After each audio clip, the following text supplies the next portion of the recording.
Sugrove, and we're the Game Grumps. In the future, they decided that football wasn't the right thing to do. Dennis, you in there playing with my butt ball? So help me God. So help me God, I'll slap you in the face so hard. You're getting 7 across the ass. Dennis, I'm sorry I yelled at you just there. What we're gonna do now is I'm gonna learn you how to play butt ball. Seeing as you're in my basement. Oh my God. Step 1, never tell your parents. By the way, Step 2, never tell your parents.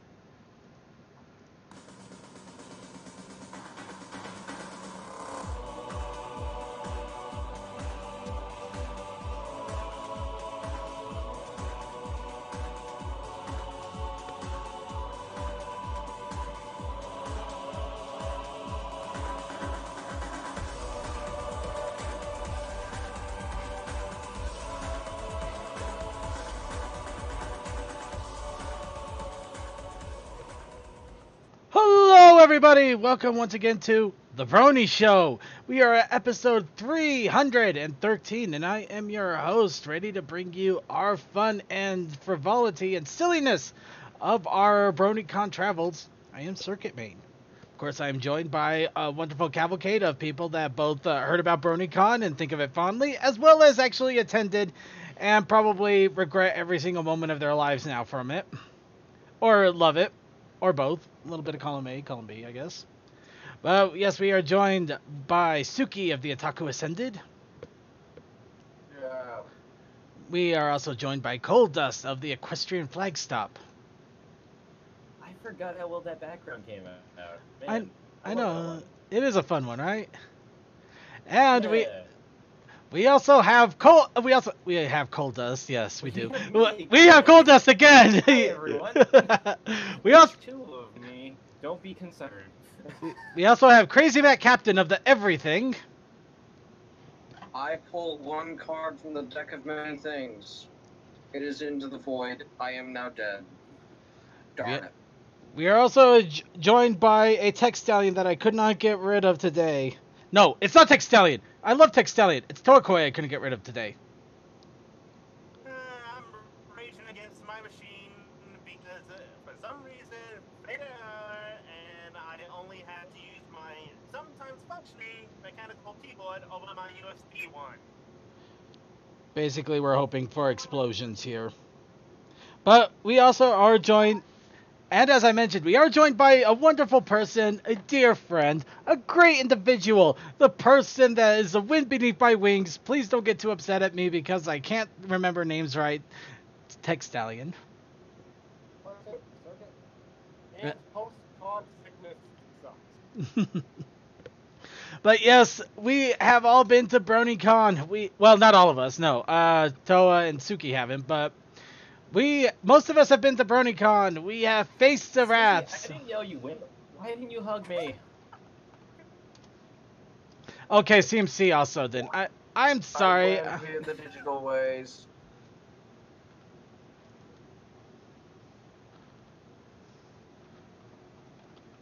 Okay.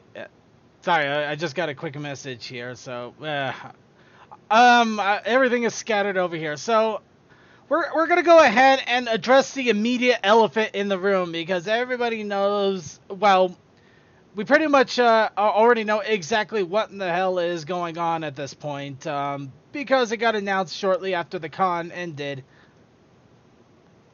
But yes, unfortunately, we are going to be seeing the end of BronyCon as of next year. Hey, we still got 1 more year. We still yeah. don't. Now, Y'all, come on down if you can. I'm gonna try. Anyway. CMC, I'm staring at you. CMC, come on. Hey, just have to figure out how to do it. Okay. If you need help, I can help. Somewhat. Honestly, I can mostly just help out with Amtrak routes. So I probably won't be able to help too much. But still. Well, I think most of the help that I would need is financial. I can see them greatly expanding their guest list, people. Well, Yeah, it makes sense.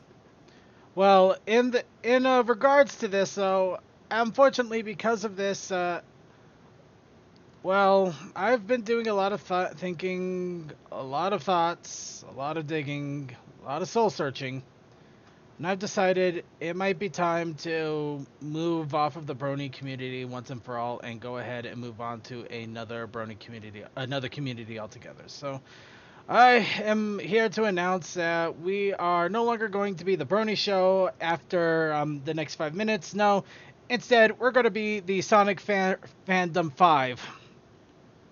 Oh no. Yeah, I we've don't even know anything about that fandom. Shit. I'm also trying to figure out where you got the number 5 from. In all honesty, I think it sounded good to me. So, we are going to be part of the Sonic Fandom now. I've already created an OC. You can already see that she's the most beautiful OC in the world. Oh Oh, no. I He's actually glad that evil. Yeah. Why are we not back? Dang it. Brain, why did you just lose the name? Well, second, the joke's on you. I already have 2 Sonic OCs, Wolf Dragons, and they look awesome. Okay, you know what? Toa's already at Sonic. Oh. Toa's already in here. Okay, we're dropping back into Brony here. We're going back into Brony. It's the only safe place we got now. So, okay, sorry. You don't like your OC. You didn't put a ring on it. You know what? No. Toa, thank you for saving me from a horrible mistake of doing anything that you're involved with. So, we are back, everybody. We are back to the Brony community, and I am your host once again, Circuit Main. Are you ready for this? But we could just go straight to Gravity Falls. I mean, I know it's ended, but we could be Gravity Falls fans. I guess we could do that. No, we'll become Rick and Morty fans. Everybody ready to go to McDonald's and complain that they don't have Szechuan sauce again? Actually, Dude, I think we need bigger brains to figure all of that out. Yeah. I definitely do not have the brain power for that sort of thing. I'm sorry. Okay. my local McDonald's, we do some Szechuan sauce. Ooh, could we be the show that talks exclusively about Gen 1 MLB? We've got 2 series. We've got My Little Pony Tales, My Little Pony and Friends, the movie. You know what? Everybody goes to Gen 1 because it's the second best one. We should go with Generation 3 and 2. Let's go with Gen 3.75. Let's just go through that. Alright. If we can survive that, we can survive anything. Okay, alright, so I think we're gonna go ahead and stop here because I'm giving the chat conniptions. Half of them were freaking out for a moment that we were leaving the Brony community. And then it's just like, yeah, we're leaving and we're joining the Sonic fandom. No, you trolled us. Yeah. So, yeah, Brony Show. We're here doing Brony forever and ever. But yes, unfortunately, making light of the situation, it is quite true. Bronycon is ending next year. But we will be getting into that in a brief moment because we got a lot to talk about here. A lot to talk. So, let's go ahead. The Trixie Rockets came out, sorry. No, Trixie Rockets came out. That was exciting. Me and Coldust both got our Trixie Rockets, so we're happy for that. I have 2 now. I bought 2. I am really in the hole. Alright. Cole, you missed the opportunity. You can sell one of them and make bank. No. No. I bought one to keep in its box, and I got one to open. Did I open either of them yet? No, but that's regardless.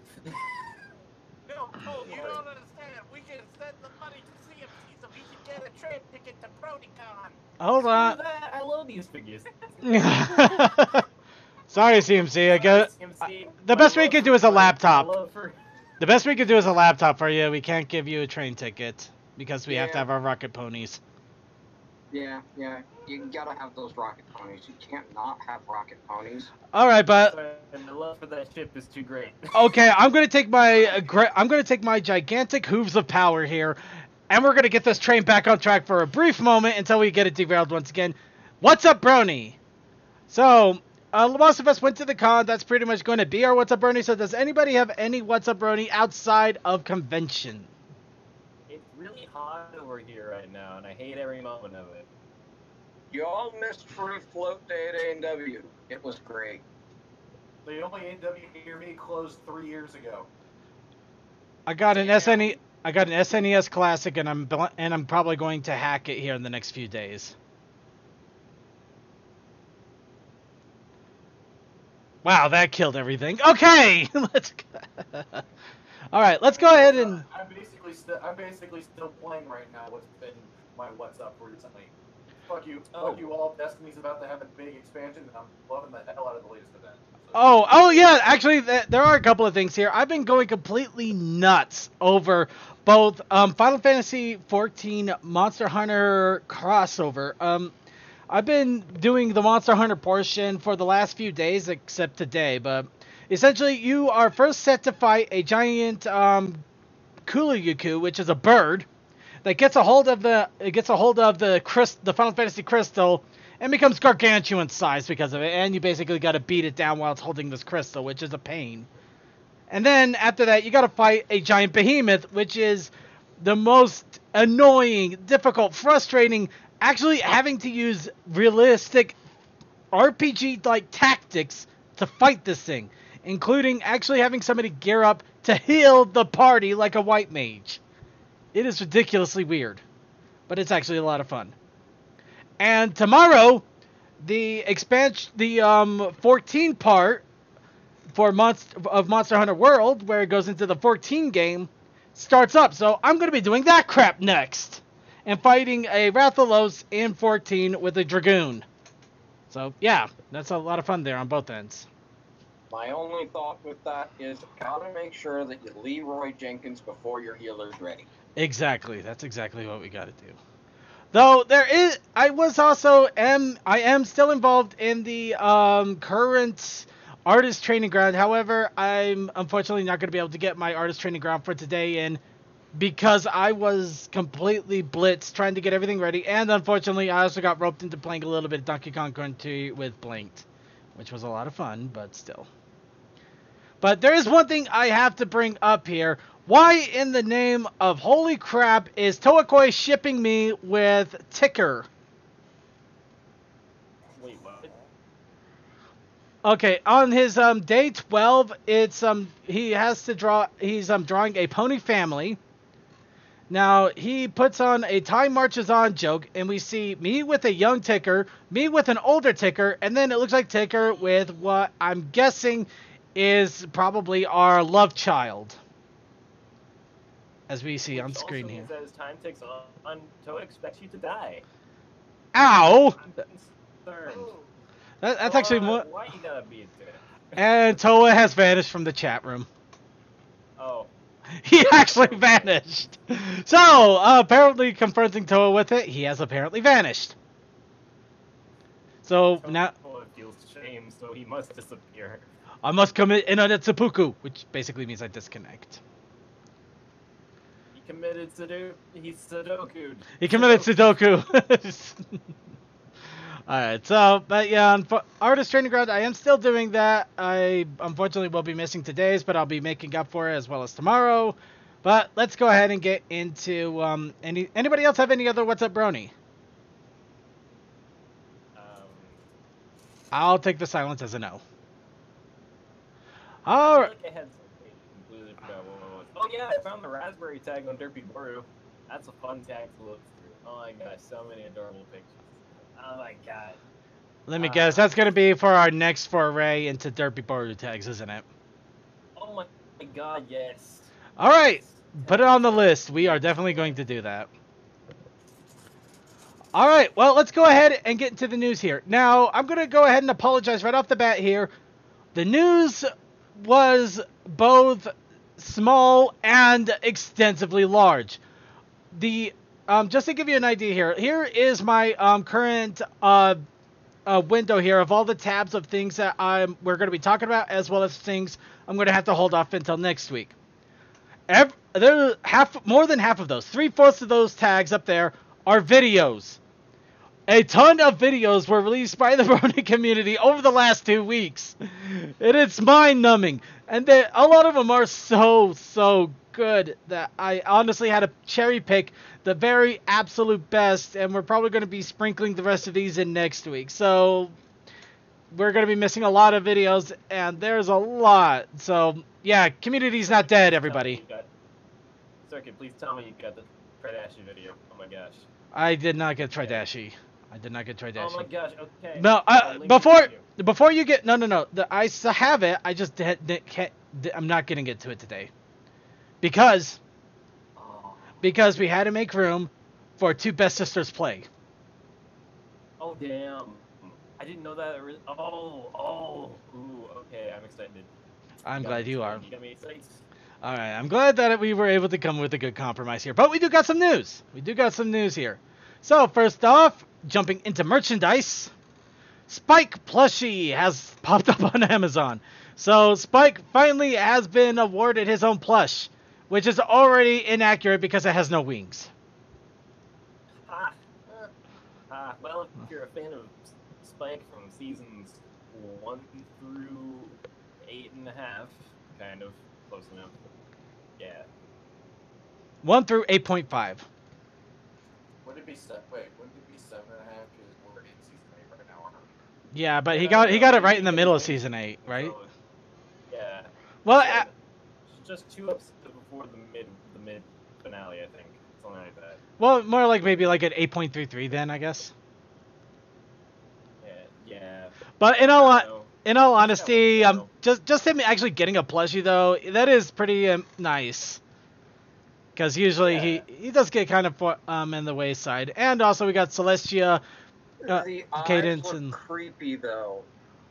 Actually, I don't know. They look like over smiley. You know, you get that big cheek bulge smile going on. Maybe, but I feel like they should be just a titch higher on the face.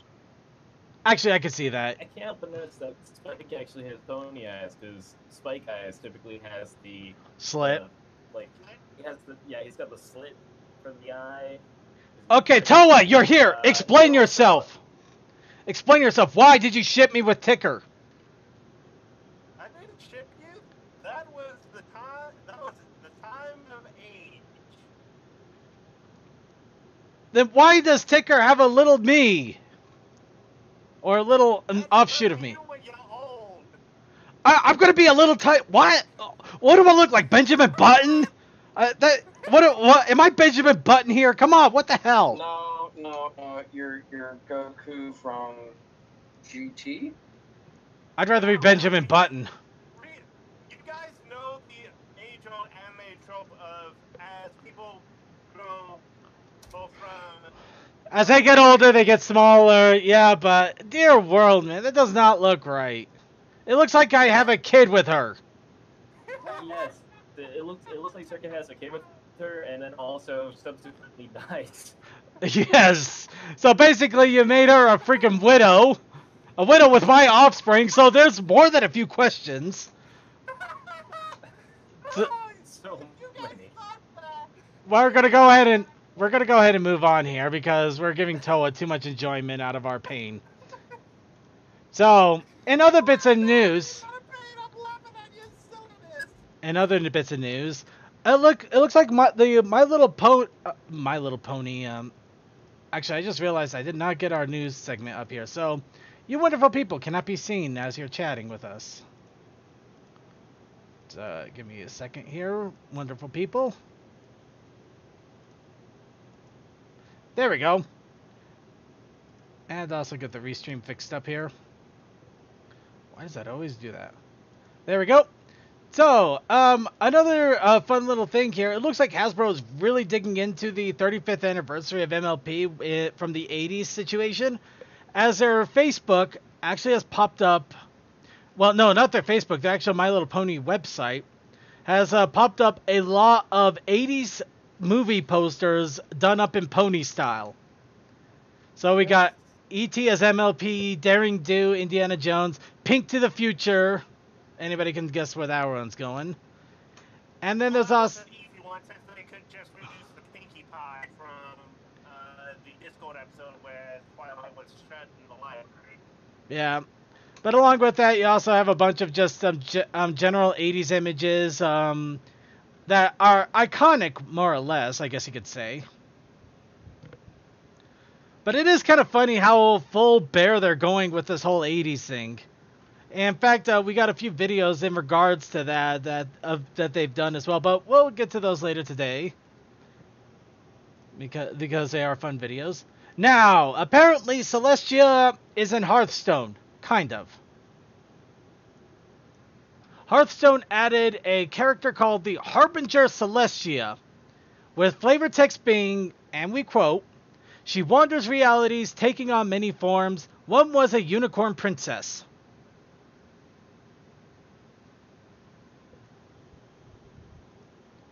I'm just going to let that sink in for a moment. Huh. Yeah. Okay. Okay, what's the card's ability? Stealth. After your opponent plays a minion, become a copy of it.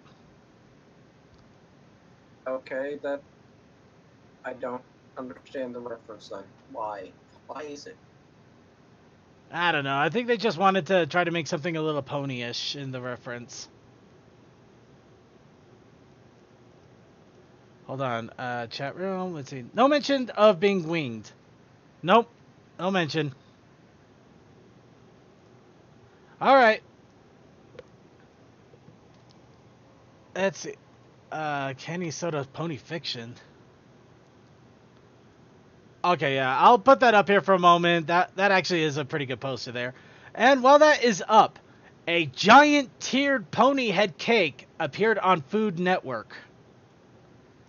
Oh yeah, they had that was a big part of the episode. Yeah. Yeah. If you want to watch it, Spaz has got it uploaded last I saw. So. Well, we also have a video up here that shows some of the snippets and stuff of how they did it. Not the full episode, but yeah. Is this that show where it's the bakers against each other? The cake, was it Cake War? No, it's some show where they basically just go between like 3 different cake shops, and one of them just happens to be making pony cakes. It's not Cake Boss. Not Cake Boss, then I'm guessing. And not Ace of Also, Cakes, yeah, that's Ace of specific. Cakes. Yet I just realized, is Food Network just becoming the Cake Network at this point? No. You see, No, the they've cake got craze all other started things. with the show Ace of Cakes, which was the best of the shows. Trust me on this. Yes. Go check it out. Forget all other cake shows. Only go to Ace of Cakes. Fuck Cake Boss, man. Cake Boss is a copycat, and you know it. Actually, I don't. Just watch Ace of Cakes. If you want a cake dog, go to Ace of Cakes. No, I don't watch I don't watch the food shows. I'd be eating way too much. But if you want to make a cake of your own, a My Little Pony Pinkie Pie MLP baking book set is set to release next year. Containing 50 different recipes, including a very rainbow-licious looking cake.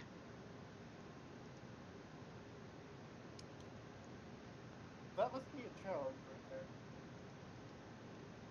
there. There we go, yep. Mostly it just means a bunch of hands. Because you make all the layers, and you frost in between each layers. Yeah, that would be something intense there. Honestly, that would be really fun to try though, but oh man, I would be working on it all day. Each layer gets annoying. That's about the biggest annoyance of it all. Let's see, chat room. Tastes like friendship and diabetes. Yeah, that's about right. Diabetes. Well, I'm glad that we're avoiding all the oh gosh, I completely forgot the name of that fanfic. The cupcakes references. Actually, I think we've grown beyond that. That's good. We're moving forward. Friendship cake, it gives you cavities. Alright. So, yep, get your baking ready because I am going to buy that cake book. I am not going to lie here. I'm buying that. So, Are you going to cook every item in the book? I actually might make that a challenge for myself and do that. I might just do that. Oh my gosh, that'd be a neat challenge for each week to see the horrible atrocity that you made on a plate, or something nice on a plate. I don't know how you cook. I'm a pretty decent cook, thank you. Not great, but decent. Okay, then I need to get that book so that way we can cross-compare the horrible atrocity I have made on a plate, because I am not a good cook by any means or standards. I am a very bad cook. Fair enough. I'm having just my own little issue of trying to watch the stream on the tablet and not being able to mute the mic What can he do? while the stream. Alright, Ponytail Adventures releases a brand new demo with the Apple family. Ponytail Adventures, of course, being a dating simulator for My Little Pony, no duh. And, of course, the Apple family is the next one. The first one, they had Pinkie Pie. Now, the fun thing about this, and this is also a bit of a warning, you can download this right now on their Patreon. Of course, if you are interested, I would also recommend joining their Patreon, help them out a little bit. Now, they have two different versions of this. They have a safe for work and a not safe for work. So, obviously, be careful which one you pick depending on what your scruples and your tastes are.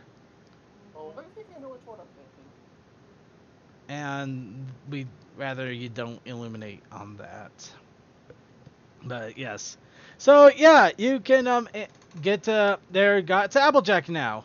Of course, this is just 0.02, so there's a lot of work to still be done with this, but it is exciting to see one of these pony dating simulators that we've had way back in yesteryear coming up again and actually slowly coming to fruition, instead of just kind of showing up with 5 other ones and then vanishing with the rest of them. Alright, so speaking of games, Spike's Time Off has officially released. Of course, this is a third in the Spike's Time Off series. We've actually played a little bit of the first one. We beat the second one. And now we have the third one. Of course, there was also an additional third one called Derpy's Dreamland, I think, or something like that.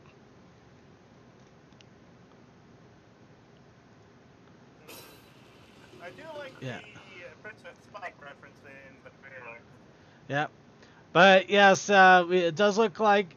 So yeah, it looks like fun, and yeah, we are going to be talking about this on the show in full at some time in the near future.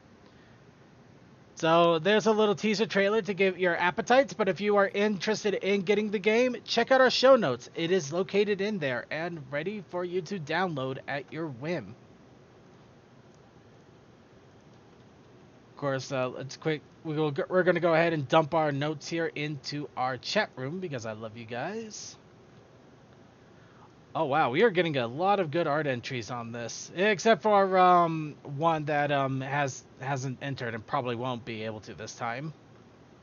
You know who you are. Anyway, moving on.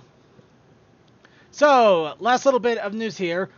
Detailed Pocket Ponies video has appeared. Now, we talked a little bit about Pocket Ponies during the San Diego Comic-Con.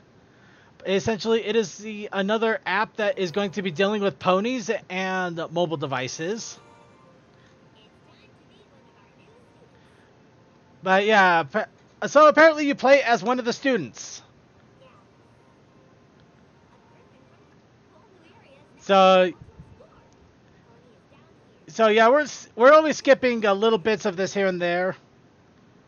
But this is a long video. This is almost an hour long to give you a really good taste of how this is going to go.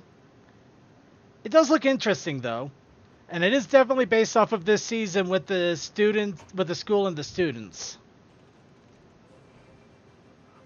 But yeah, you get a bunch of other ponies involved, a little different icons, story mode, text mode, flavor mode, blast mode, whatever. There's a lot of modes. If you are really that curious, please check out the video. There's a lot to check out, a lot of details. But yeah, we could be playing that for an entire hour without a problem. That's pretty long. So we're gonna get to our last little bit of news here. Our friends over at Fall of Answerfold have released Outland 2.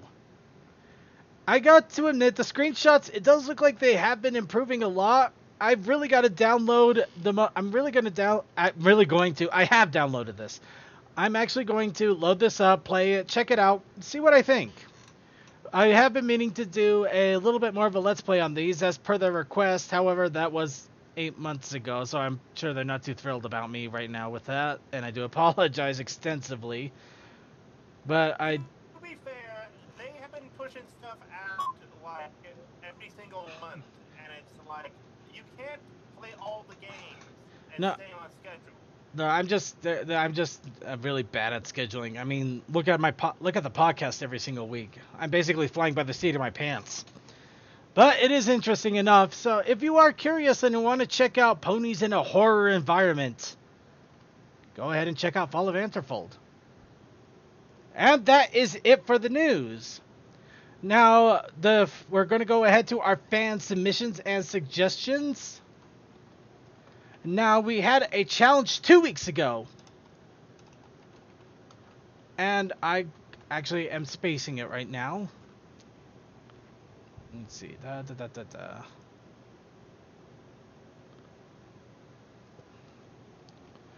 So I'm trying to bring it up here real fast. Come on. And of course I got Dropbox telling me I need more space. Oh, right. Ponies and bagpipes. Challenge of the week was ponies and bagpipes. And we also had the protest initiative challenge. Yes, which was ponies and signs. That's right. I was really big into Burma Shave signs that week. So, And I'm always pumped for Burma Shave signs. Seriously, guys, Burma Shave. That's where it's at. So we did get a few submissions here. Unfortunately, it looks like Toakoi will not be joining us in submissions, mostly because his computer is completely borked. So we're going to go ahead and go. But we do got a few. We definitely got some submissions from some other sources here. So first, we have Vaguely Creepy, who will be our first submission. He's a longtime watcher, and he contributes here and there. And here's our latest contribution by Vaguely Creepy. After extensive deliberation, Big Macintosh has to concede that a career in stand-up comedy probably wasn't for him. And he's going up to Applejack, holding up a sign, and here's your sign. And it is literally Apple. It's literally Applejack and symbols. I like it. It's good. Yeah. Nice on VC. Awesome job. Yeah, I love it. It does remind me of that blue collar comedian. I can't remember his name. Jeff Foxworthy. Oh, Bill. Oh, it's Bill. Bill. Okay. Bill Engvall did the Here's Your Sign thing. Oh, Bill Engvall did. Okay, but yeah, he's insane. Unfortunately, yep, Big Mac will not be able to make it in. Okay, yeah, he will not be able to make it as a comedian. And sorry for the pause here, but I just looked at the next entry and my brain kind of paused.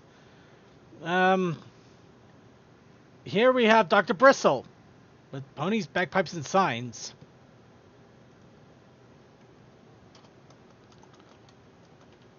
So apparently we have a Discord blowing. Well, basically, I'm using Queen Chrissy as bagpipes. I was about to say, sir, you needed to finish that sentence. I do. I just needed to make sure I phrased it correctly because there's no way I can't make this not sound wrong.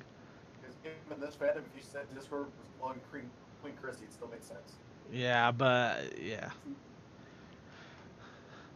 Okay, so apparently. I'm pretty sure my fan is just that, just like without any effort on their Glory right now. You know, I'm just like, screw it, I'll deal with this in the morning and probably have the dude come over and see if I can get some help. Right. But in any case, so we have Rarity with a sign, basically stating to follow her. She's 100% fabulous. Of course, it's grammatically off. No capitalization anywhere. And apparently we got a floating anonymous head. An actual floating anonymous head. But yeah, in all honesty, it's the Discord Chrissy bagpipe thing that's really, really throwing me off. But yeah, that's actually somebody else's vector there. Discord playing the Chrissy bagpipes. But it just It looks so weird and so wrong. Also, second, I just want to say the stream is set to mature audiences. As it should be.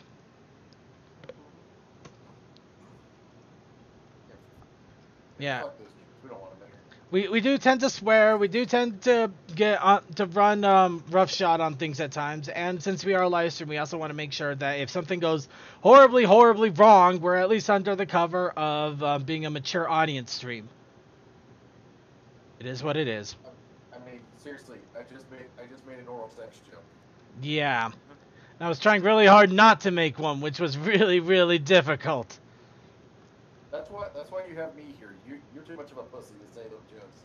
It's not that I'm too much of a pussy. It's just that it's actually more fun to kind of tap dance around it like you are. And Mike Kneist has one with a sign.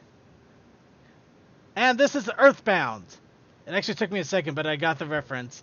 So we have, I don't know if it's any one of his characters in specific. But I do know the Earthbound joke with a crazed sign and it casting fire on you. I'm And sure. that is mine if you didn't see that, because I actually did do one. You actually did do one? Okay. Sorry, our content creation is getting a little bit heavy packed here, so give me a second here. I should be able to dig it up if it's not too far out. Oh, yeah, here we go. Yeah, flutes and bagpipes. Dagger. Say what? Yeah, okay, so Dragon dagger. yeah, you... Okay, now I remember that. Now I remember why I blanked it out. So, Toakoi is very poorly playing the Green Ranger Dragon Dagger. And I'm apparently playing bagpipes.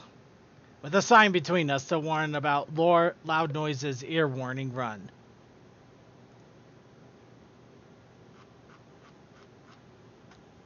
And yep, there we go. That is our art challenges. And I do think all of our submissions here, we had some really fun ones and some really interesting ones. So, challenge for next week.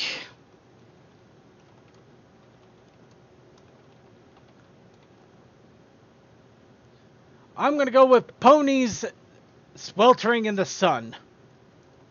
Or ponies too hot. Because our equestrian flag stop is unfortunately melting from the heat. It's terrible. I hate it. Oh my It's gosh. It doesn't help with the fact they're trying to get new paint on there. It's true. It does not help at all. Although, 10 out of 10, they're doing a great job. Yeah. Oh, right. Protest Initiative Challenge time. This week, the Protest Initiative Challenge is ponies that are too cold. So, ponies I better draw a pony with like ice edge shorts. ponies too hot or ponies too cold? Yep. Okay, making a Todoroki image. Got it. Whatever works. Ponies too cold. Good luck, guys. Have fun with that. Direct contrast, so we believe in all of you. So, we're... Sometimes the Protest Initiative Challenge is indeed a direct opposite. Usually isn't, but this time it is. Gotta keep you on your toes. So, we're going to go ahead and start talking about it. Bronycon! Yes. So, yes, it was a bittersweet surprise to find out that this is going to be the second to the last one, but it didn't stop us from having our fun, mostly because we didn't know until it was over. But, oh, the Bronycon fun was had. First off, I do got to give a big shout out to Winchester. He really struck it out of the park with his podcast. I really wish he would put up his recordings because he had a lot of people come in all together and talk about all of their experiences with Bronycon. And wow, I was amazed. You can probably ask for the file so that you can put it up on the main channel. I probably might. I jumped in for a little bit. I jumped in for giggles for a little bit, and I was awestruck. It was amazing. But we're not here to talk about their experience. We're going to talk about our experiences. Of course, what better way to talk about our experiences than to go by it day by day? So first, we're going to start off with pre-convention, or Wednesday and Thursday. Oh boy, Wednesday. That was my travel day. So, how did Yeah. have any fun stories about your travel day? I was on the train all day, so it was fun for me. I don't think anything particularly interesting happens. Not really. It was just kind of the normal train trip up. I knew a lot more about the places I was going through because I accidentally ended up reading an entire book on a stretch of line that we traveled down. So that was something. That being the stretch of line that was owned by the New Haven Railroad. But I won't go into that because this is a pony podcast, not a train podcast. So I'll hold back. Oh, I did run into a Brony on the train though. It's funny because like I was in business class, so I don't really see most of the people getting on the train. But there was one other person who got on business class who was Brony, and he actually was sitting in the back of the car. I didn't notice until like he was walking into the back from like the cafe car section, and then I saw him with a Daring Do shirt, or sorry, not Daring Do. Mysterious Ne'er-do-well shirt. He was wearing a Mysterious Ne'er-do-well shirt, and then I looked up from my seat, and I just pointed at him, which was, in hindsight, really an awkward way to get his attention. But thankfully, he was the Brony, and I was like, oh, and like my mind turned on, and was like, oh, like the shirt. So it was just a guy randomly, so You weren't just oh god, what's the name of that actor from Invasion of the Body Snatchers? God dang it, the dude with the curly hair. Like one fucking image from it where it's like the guy that's always thought of when you think of that version of the movie where he just starts screaming. I don't know. I'm drawing a blank. Yeah, I cannot think of who. The body snatchers cold. Didn't you see that on Mystery Science Theater 3000? Maybe the original version. I'm talking to the one from like was it late 80s, early 90s they did it? Oh yeah, was it the oh gosh, I can't It's the remember. one where, it's the original one they didn't do like the screeching noise when they figured out that you weren't one of them. It was the one where they would like point at you and like do the screeching noise. Yeah. I know what you're talking about. I think they parodied that in one of the Pony comics actually. Hmm. I think. Yeah, they actually parodied the exact guy I'm trying to think of. Yeah. Body Snatchers? I don't know. I think we have an idea of what we're talking about though. So Watch that movie. getting back on track here. So Wednesday met up with a Brony on a train, but rather uneventful from the sounds of it. Oh well, I gave him a print name. He was a cool guy, so yeah, it's fun. I don't think. And then like when I arrived into Baltimore, I took the tram because for me, since I took the train in and not the plane, the tram was still working on my end. So I took the tram in, and then I had the weirdest tram experience of my life because there's this one weird guy who got on at Penn Station as well. To the back of the car, and I thought that he was like talking to someone on the phone, and then I quickly realized that he actually wasn't. He was just muttering things to himself, which is odd. And I realized what he was muttering. He was muttering something about like how something about like robbery's okay and whatever because America was born on robbery and blah blah blah and we're all sinners and blah, and I legitimately was concerned by like partway through my tram journey that he was going to shooting everyone. This is some weird Caucasian guy, I might add. Someone who looks like a college dropout. Anyways, so I had a very frightful experience on the tram, and then thankfully when it ended, he wasn't getting off at the same stop I was, so I just kind of like grabbed my suitcase and ran off the tram as fast as I ever had. And then I spent a lovely like 20 to 30 minutes trying to find my hotel because I booked a different one than I normally do, and it was raining. So that was fun. Then I found Chester, and we decided to do our super late at night journey to Subway because that's kind of tradition apparently. Apparently so, yeah. That was weird. All right, well, It was a weird day once it got to the end. Yeah. All right, so Wednesday. has anybody else got any other Wednesday reports that they want to throw out there? Well, there's one I can throw out there for my Wednesday because this was actually probably the most intelligent thing I did in order to make sure I was ready for the con. So the day prior, I actually took some of my pony sets that I have, collections of, and that I knew that was hoping, or at least knew of hoping, and a little bit of column A, column B, that the vendors would be there, so that I could make sure that I fill out my sets. In this case, I took pictures of my entire Buck Legacy expansions. Ooh, yes.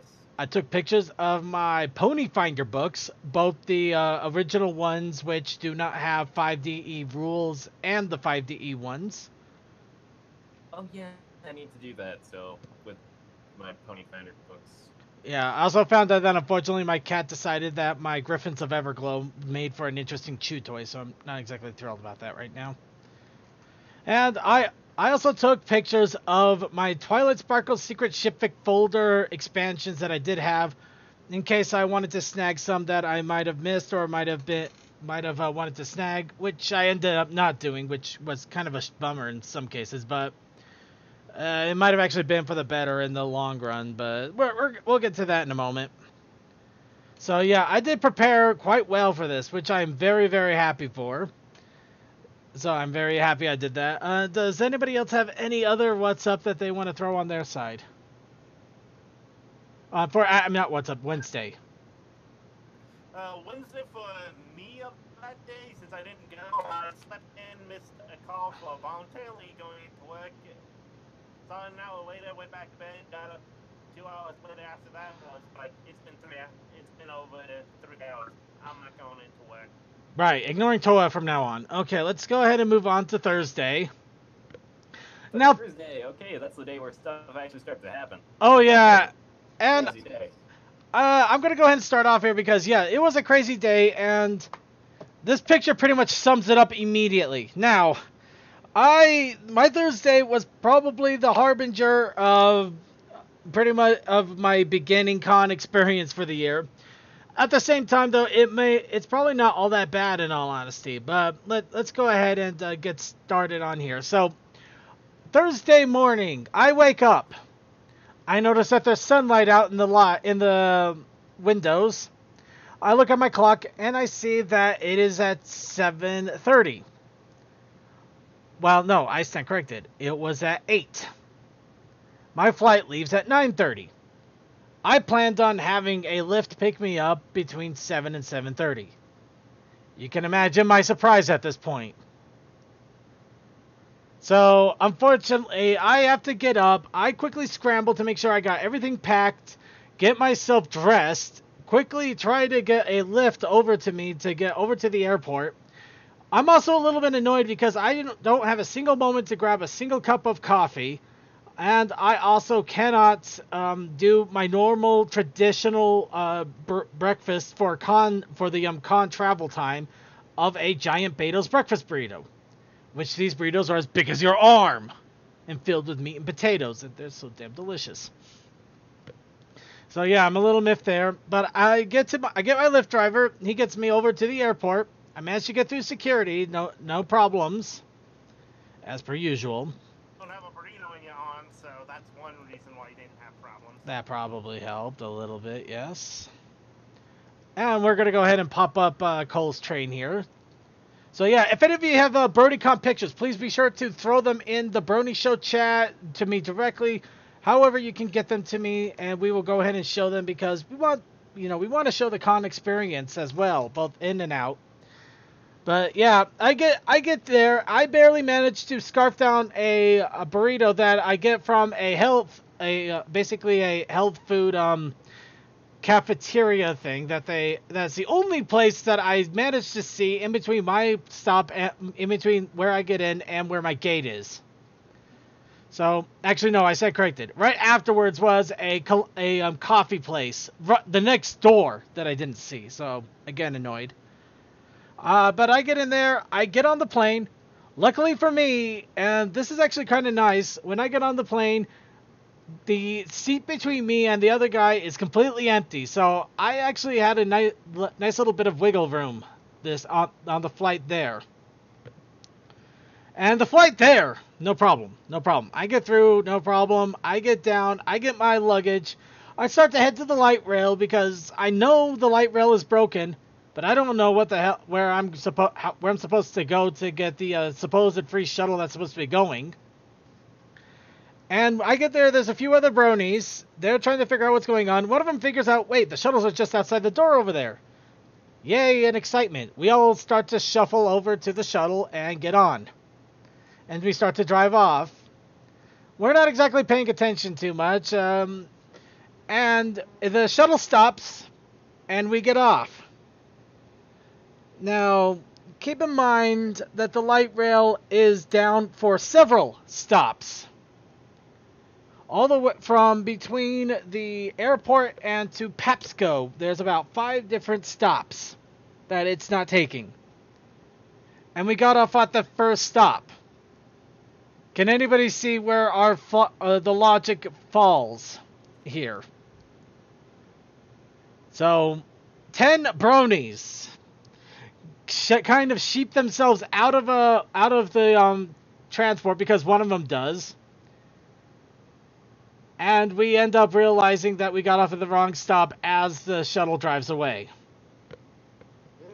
Hey, so I'm gonna make the plan before anyone else does. You went herd mentality and just followed the leader. Well, nobody knew what was going on, so admittedly, yes, I kind of blinked a little bit there. I So, think it's rude to say turd mentality. Jeez. I'm kidding. But it not all hope was lost. A few of the bronies decided, okay, you know what, we're gonna go ahead, we're gonna get a lift. Anybody want to split a lift? I was all up for that. I was, and we were actually getting the lift ready to go.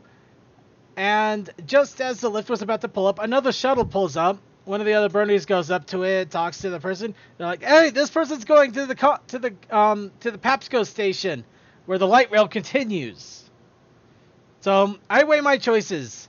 Do I go on the possibility train or do I go on the lift? And I remember I'm trying to save as much money as possible, so $5 stays with me. Here we go, and I get on the Pepsco train. I get on the shuttle, and yeah, that did go all the way to Pepsco. Though it was also ridiculously scary because this bus was like going 40 miles per hour down residential areas, which it doesn't sound fast, but when you're in a giant bus full of people and you're going a lot faster than you normally would see houses fly by, it gets a little scary. So it's just like, oh crap, it's my Bronycon, it's my first Bronycon experience all over again in New York. So yeah, that was fun. But yeah, we get to Pepsco. Another brony who's never been to Bronycon before, and actually is there by himself at the moment because he's going to meet up his friend at the convention center, kind of latches on to me because I seem to know partly what the hell I'm doing, which is partly true. I kind of know what I'm doing. But yeah, he's also partly the reason why I jumped onto the shuttle rather than just got on the lift and said screw it, we, go directly to the con station from the lift. But so we get on the light rail. We get to the convention center, no problems. Managed to get off at the convention center. I go up to the Hilton, happy as can be, happy as a clam. I go up, I get my room. They don't have the 2 queen room that I set up for and have to give me a 1 king instead. Kind of miffed about that. Considering you didn't have anyone staying with you, did you? I didn't actually. I had a few that were going to, and then they had to drop out at the last few moments because plans fell through, they found somebody else, or things happened outside of unexpected territory. So I ended up having...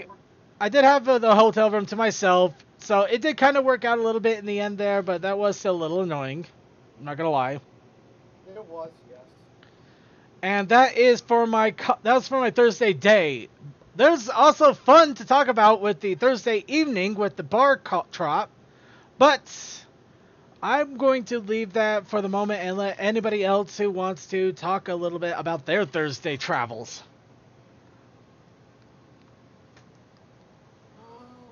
Me and Cole I has am- quite a bit to talk about. Oh yes. And It's been a busy day. I'll let you start if you want to. I'm kind of like shuffling a bunch of photos over to Circuit at the moment. yep, and I'm starting to get on him now. Okay, I left you one photo in the backstage circuit. Got it. Well, I don't have terribly much for Thursday, but guess what the big highlight was for me? The monkeys at Southwest lost my luggage. And if you are in our Brony Show Discord, you could have seen it in real time. Actually, it pretty much did kind of happen in real time because we were trying to figure out what happened and if we needed to buy him a pair of pants to keep him alive. But yeah. By the way, I've been meaning to ask, did they offer like a credit or anything for that? Because I think Winchester had the same thing happen to him actually. Nothing. They did not offer me. They didn't give me shit. Wow. I'm going back to Delta next year. Yeah. And this time I'm flying first class. Finally. I'm going back to Delta in first class. Well, no, that sounds good. Yeah. Oh yeah, and the 200 extra dollars you gotta pay for it. Actually, it's a lot more than 200. Believe me. I guess it depends on where you're flying from. The last flight I took, it would have cost me about. Actually, the whole ticket one way would have been $200 if I had done like ultra first class. I actually looked into trying to do first class for Bronycon this year. It was almost double the ticket price. It was crazy. Again, it just depends on where you're going. It's international. It's where we get to the families. Fair enough. God. Okay, well, back into getting Thursday's story. So after the whole luggage shenanigans, I finally get over to the convention center, and I have to do a crap load of setup. As me and Winchester did. If you're watching this, Winchester, I'm sure you've had quite a bit of work to do in the main hall. He was in audio. They have a lot of work to do any time they set up something. Yeah, no, he was busy like all day. So like, I remember. Wow. Okay, so most of these pictures are glitching out on me and not sending and I'm not actually sending. Yeah, if I recall, if I recall what Winchester said, he said something about them basically the all of the con building staff is actually the convention staff is actually union labor, and apparently they didn't quite do everything that they were supposed to do. Uh-oh. Yeah. And of course they took a break halfway through doing what they were supposed to do too. So that was, the typical. But Well, according to the, I don't know about union, but at my job at McDonald's, you work 5 hours, you have to take a 30-minute break. yeah, union. Well, union's a little bit like that, but that's gonna get into job politics, and we're not doing that. Well, that's by the way, Tokor, that's gonna be more labor laws that you're falling into there. Yeah. But it also it goes by state to state. But you see my quick thing there, and I think it's just because I'm in the fast food / food service thing. Toa, it's pretty much a labor thing, but let's let him get back on track here. Toa, Tech? Yes. Winchester actually has the same position I do. I was in the Hall of Stars this year as the day board op. And ironically, he was also a board op. But in the main hall. Yeah. Also, I'm gonna mention this real fast because it actually was a massive disappointment. We did not have a single chance to meet up with Tech Stallion this whole time, and it's really a shame because we wanted to. We wanted to meet you, man. It was just y'all was so busy and he was in the right place at the right time. No, he was the busy one, and every time he wasn't busy, it was just happened to be one of those few moments where we actually had something. Did you get to let me ask you real quick. Did you get any chance to meet Winchester? I did. I met him a few times. In fact, I got a fun story in regards to that for our Monday heading home trip, but we'll get into that later. So, I ended up meeting up with Winchester, but that's because we were in the same room.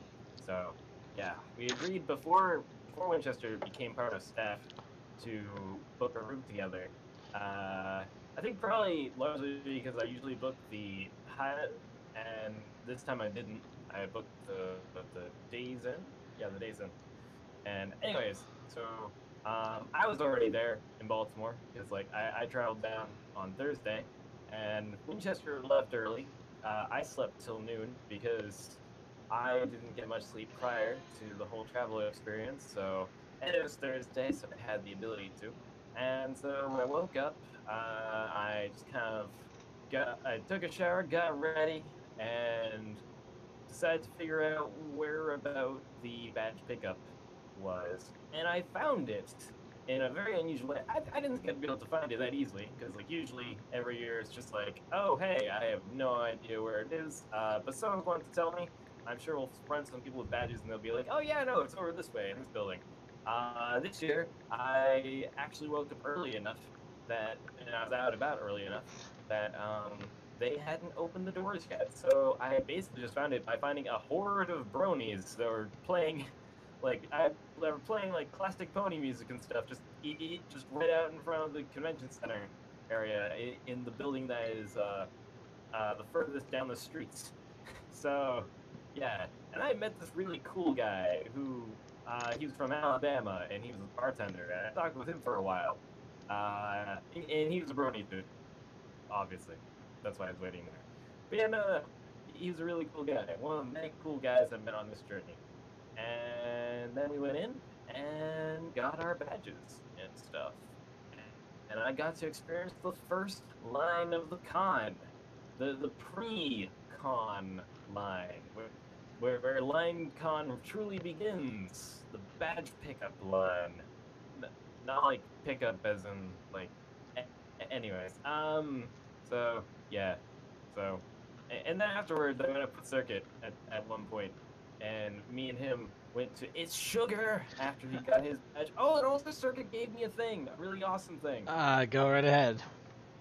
Okay, so, anyone who's listened to my ramblings on this show at any point probably should know that I collect those little mini figures and stuff. The like 2-inch tall ones, the blind bag figure sets. And I have been griping about not being able to find any of the rarity sets because that whole wave is kind of gone. As opposed to all the other ones where you can still find pretty much everything.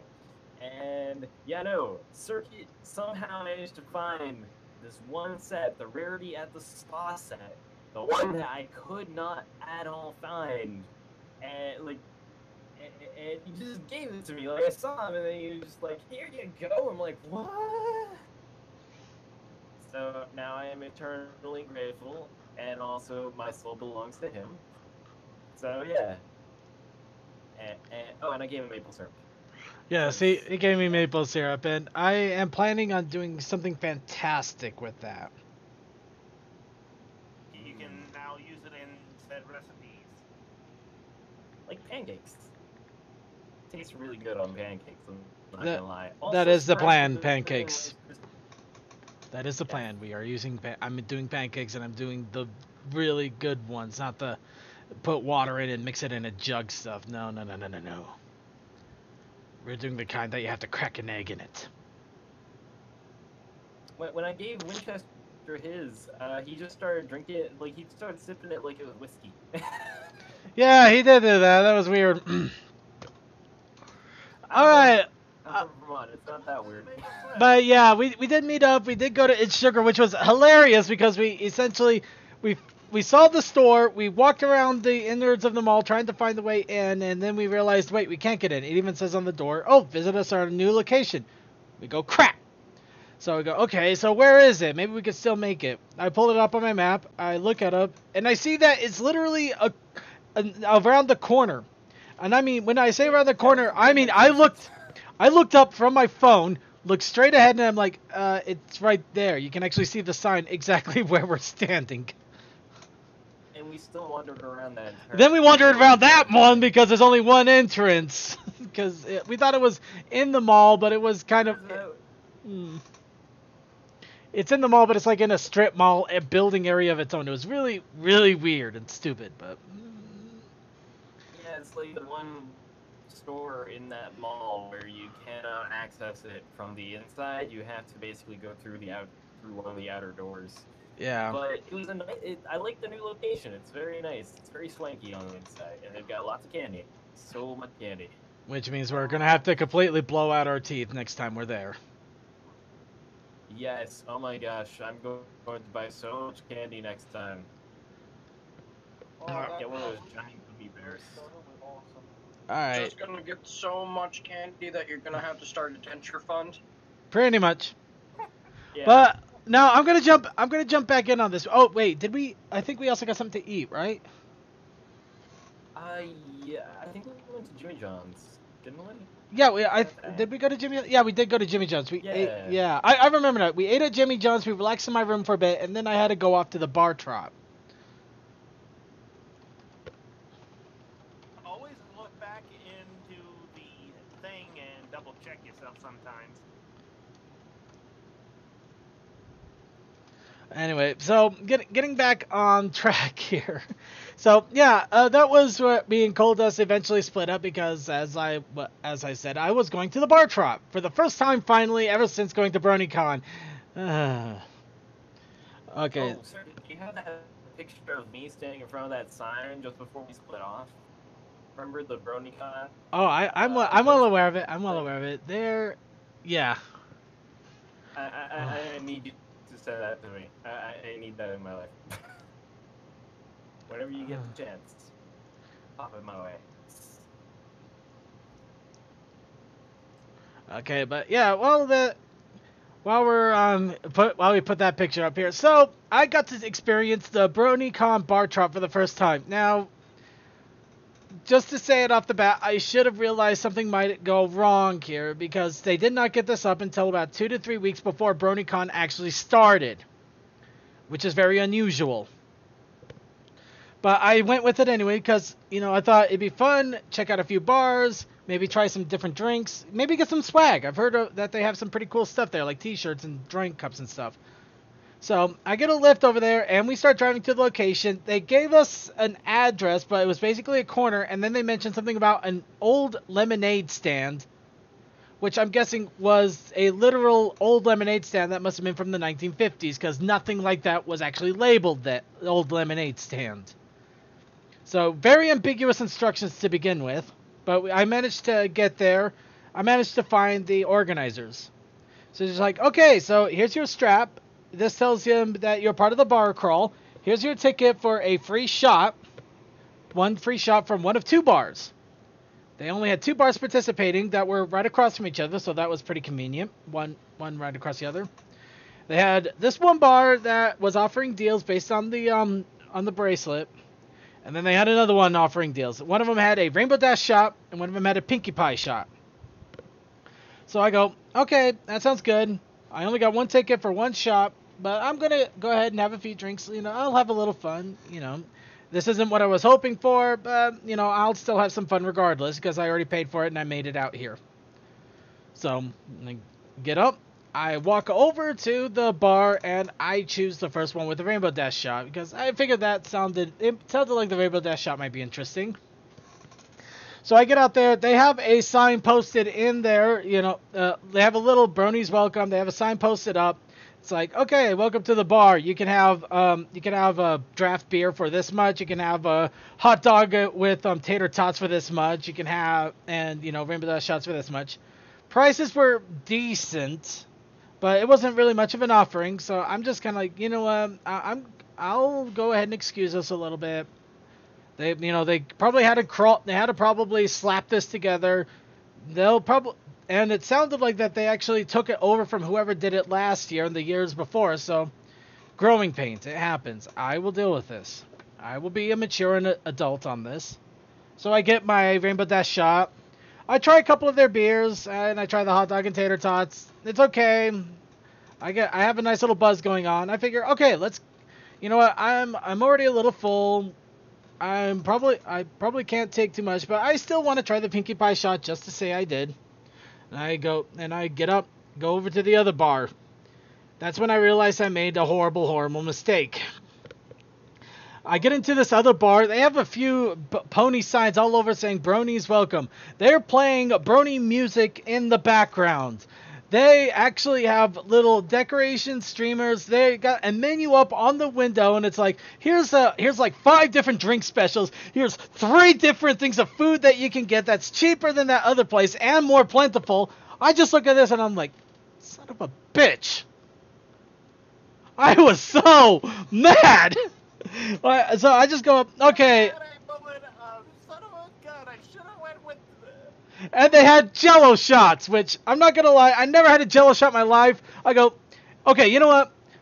Give me a Pinkie Pie, give me a Jello shot. This is probably all I'm gonna be able to take, but damn it, I'm gonna do this. So I get the Jello shot and I gulp it down.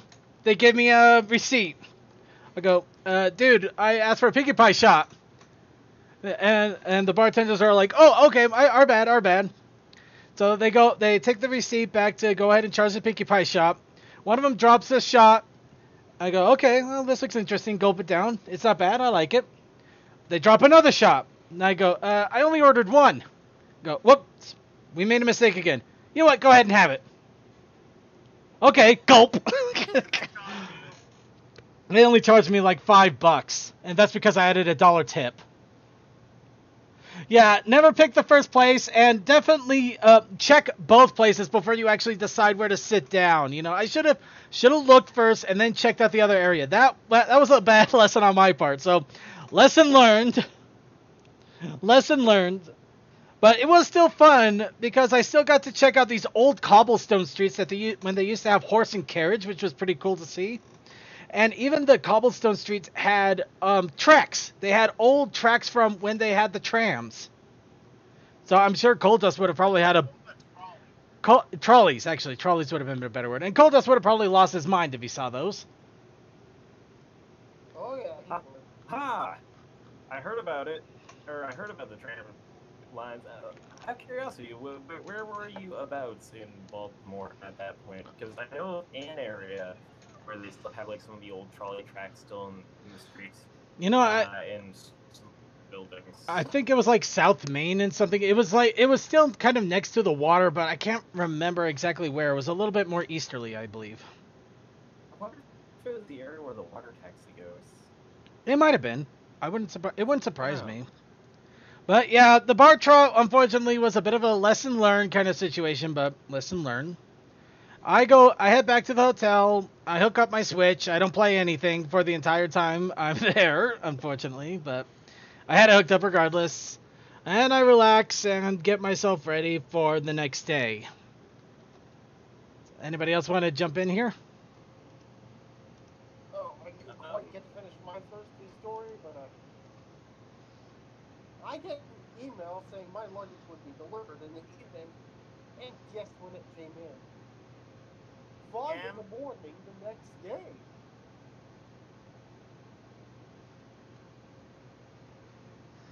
Isn't that great? Me and Colton were hanging out quite a bit that day. It's true. I hung out a lot with Circuit and Textalion, and also some other people. I didn't really hang out with Winchester much that day, though. Winchester was off doing helping out with the setup in the main events hall, so he was busy with that. Me and Textalion, or I gave Textalion some prints and stuff, and we hung out for a bit. And then we split up. I think I went back to the hotel room for a little bit, and then I basically although it was full, I was still thirsty, so I decided to head on downstairs to see if I could find a vending machine. And then I finally ran into Winchester at that point. Winchester was downstairs talking to some other people who I believe were also on staff. Um, and then me and Winchester decided, okay, we're going to go to Subway again in the middle of the night, because that's what we do. But first we wanted to head up to the room real quick, so we headed towards the elevator. And then, lo and behold, who do we run into? Okay, so there's this one person that I know. He's a fanfic writer. He goes by the name of Applejinx.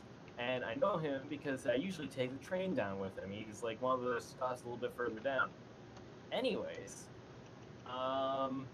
he wasn't taking the train this year. So I was really sad because I didn't get to talk to him or catch up or whatever. And then there he was, in the elevator, in the same hotel, just by happenstance. So we're like, oh my god! I gave him a hug instantly, and then it turns out he was looking for something to do because he couldn't sleep because his roommates snored really loud. So we all went to Subway and had a great time. And got Subway and then went back to the hotel room, talked for a while until like really stupid late at night. And yeah, it's a good time. Yeah. I think that pretty much sums up all of my Thursday. It's pretty much meeting up with people and going to It's Sugar and stuff. Oh, meet Circuit. Remember we ran into that one guy in It's Sugar who was on staff who was he was also a Brony, but he couldn't go to the con that year. Yeah, that was it. Yeah, I remember him. He was a pretty awesome guy. He really liked the shirt that I was wearing, which was the Applejack bouncing a apple cider on her head. Which Yeah. Yes. And yeah, so that was pretty much my I can't really remember anything else. If I remember something else that happened that day, I'll just kind of throw it in. Yeah. There. I'll just pretend it was on the same day. Don't worry about it. So yeah, that's pretty much all I gotta say. That's it. That's my Thursday. All right. Anybody else got anything else to throw on Thursday, or should we go right ahead into the shenanigans? Shenanigans. I'm sorry. Well, Toa just pretty much said shenanigans, which I completely agree with. So shenanigans it is. So we're going to go ahead and show you a picture of my hotel door that I decided that I dressed up with all these nice little pictures. Now, a little thing to advise on that I did this year. I have a friend named Derpkit that actually does a lot of badges here for West Coast conventions. And unfortunately, he usually can never go to Bronycon, so I asked him if I could have some of those badges so I can give them out here over in Bronycon. He said yes. He also gave me a bunch of these so I could put them on my door. It was fun. It's too bad not many people would see it because unfortunately Hilton requires you to scan a door key to actually go up any floors. But yeah, I got a lot of these, so these are probably going to be going on my hotel doors for the next several cons, which is going to be exciting and fun. But getting back on track here. So, yeah, Friday. Oh, yeah, I had badges and also gave some to Coldust and Winchester and a lot of other people. Yes. Apparently A lot of people really like the one with Open Up Your Eyes. Yeah, I've been hearing a lot about that, and I wish I had so many more because a lot of people love that one. And oh, jeez, we probably could have actually sold it. That's for maybe $1 or something, but still.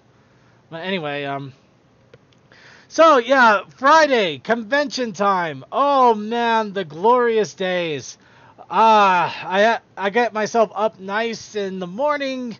I have myself a breakfast at Subway because I don't know if Hilton does breakfast for the area I'm in, at least not without making it expensive. And But it's incredibly expensive. see, there's the expensive part. And I go into the convention area. Of course, being a man of the bronies, I don't go into the opening ceremony. Instead, I'm hitting the merchandise hall right off the bat. You're just smart. No, that's just what I do. We hit the merch halls. Did they make you win Yeah, pretty much. Of course, I was sitting outside waiting for entry, as with a lot of people, sponsors go first. The lines were pretty big, but not that big. Yeah, I can remember times when they actually stretched out so far that they had to had a circle around the convention hall. It was crazy, but yeah, don't worry, we'll have pictures of swag here soon. But yeah, while we're talking about we're gonna go ahead and show this off here real fast. A nice little balloon. And while we got this balloon going on, So yes, I get into the vendor hall, and of course I'm going all willy nilly buying this, that, and the other, which I'll be showing off a little bit later. I believe I've run into Winchester a few times. I don't think I ran into Coal Dust down there though. Yeah, no. And I actually didn't swing into the vendor hall at all that day. Like Friday, I completely. There were no gaps in my schedule. There were just so many panels I wanted to go to. So in the end, I didn't go into the vendor hall until Saturday. I didn't get to go till Sunday afternoon. Damn. Which most of the good stuff was sold out by then. Well, that usually happens, unfortunately. But no, they still had a lot of good stuff all the way up to the end. But yeah, some of it I wish I could get, and I still wish I could have gotten even now, but I had to penny pinch a little bit. Yeah. Let's see. I'm not sure what DM12 is talking about. Awesome one. Can you post on Discord? You'll have to be a little more specific here, but okay. So, Friday. Let me see if I can remember. Actually, can I even bring up the schedule anymore? Okay, I'm gonna go ahead and get right on track here with something that I'm not sure what's going on at this point, and I'm actually a little miffed. So. You could use the Wayback Machine. Nah, I don't. For a con schedule, I don't know. But now here's the thing. Now I was getting all my con stuff together in order to get pictures of it, and also to get the con schedule and stuff, so I could talk about it a little bit more. Just so I could try to recollect what I did do, because admittedly the whole weekend was a bit of a blur. Oh, that! Yeah, I'll see if I can find a picture of it or something. It's actually a meme that's going around, so it's not hard to find. But yeah. Now, I got into my luggage today to finish fishing out things and getting pictures. Along with my luggage, I found a TSA strip saying that they basically examined my luggage. Oh no. Now, I don't think anything is out of place. However, this is still bugging me because I don't know if it's my fault or not. I can't find my comp book or the schedule. It's completely missing, and I have no idea if it's missing because I put it somewhere that I forgot, or if I didn't pack it, which I swear to heavens and earth I packed it, or if by some weird off-the-ball chance the TSA guys either took it out and didn't put it back or stole it. Which either case I'd be pissed. Because I've had every single con schedule every single year, and to miss one before the last is kind of heartbreaking and anger-inducing. That kind of stuff pisses you off. And Cold Dust, I know you're sending me images, but I can't see any of them. Yeah, I noticed. Like, for some reason, Discord is not cooperating with me and my phone tonight. So, yeah. So I'm sure you'll figure something. Trying to figure it out. I have all faith in Pop. Post them somewhere like in Europe. So yeah, unfortunately, I don't have my con schedule at the moment. I've been trying to. Huh? I think I got a copy. Hang on a second. Oh wait, what? This is 2017. Moving on.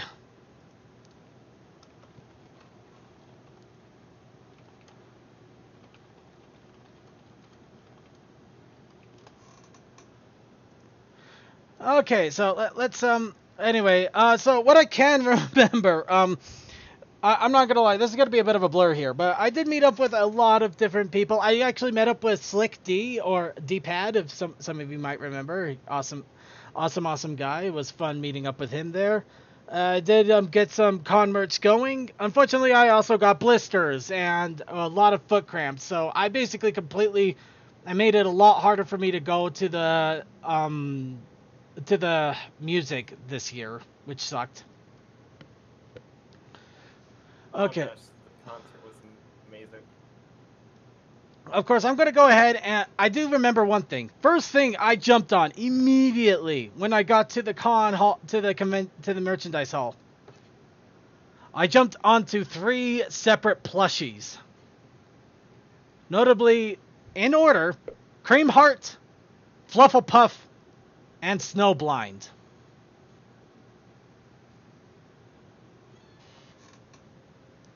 And of course, it doesn't help that I saw both the next day I saw the game over video for basically the official end of Button Mash Adventures, more or less.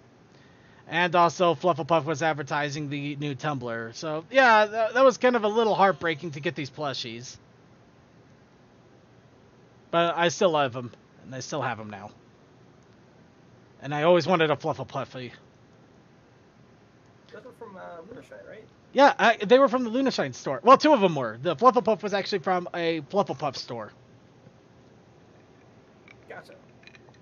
Okay, you know what? I'm going to go ahead and go through my merchandise here, because that's pretty much a majority of what I did for a Friday right off the bat here, and I can't think of anything else at the moment.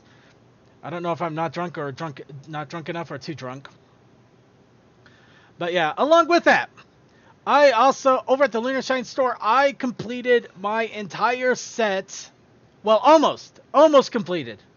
There's 2 things I still need, but I will mention that in a moment. Of the Tales of Equestria book RPG series so far.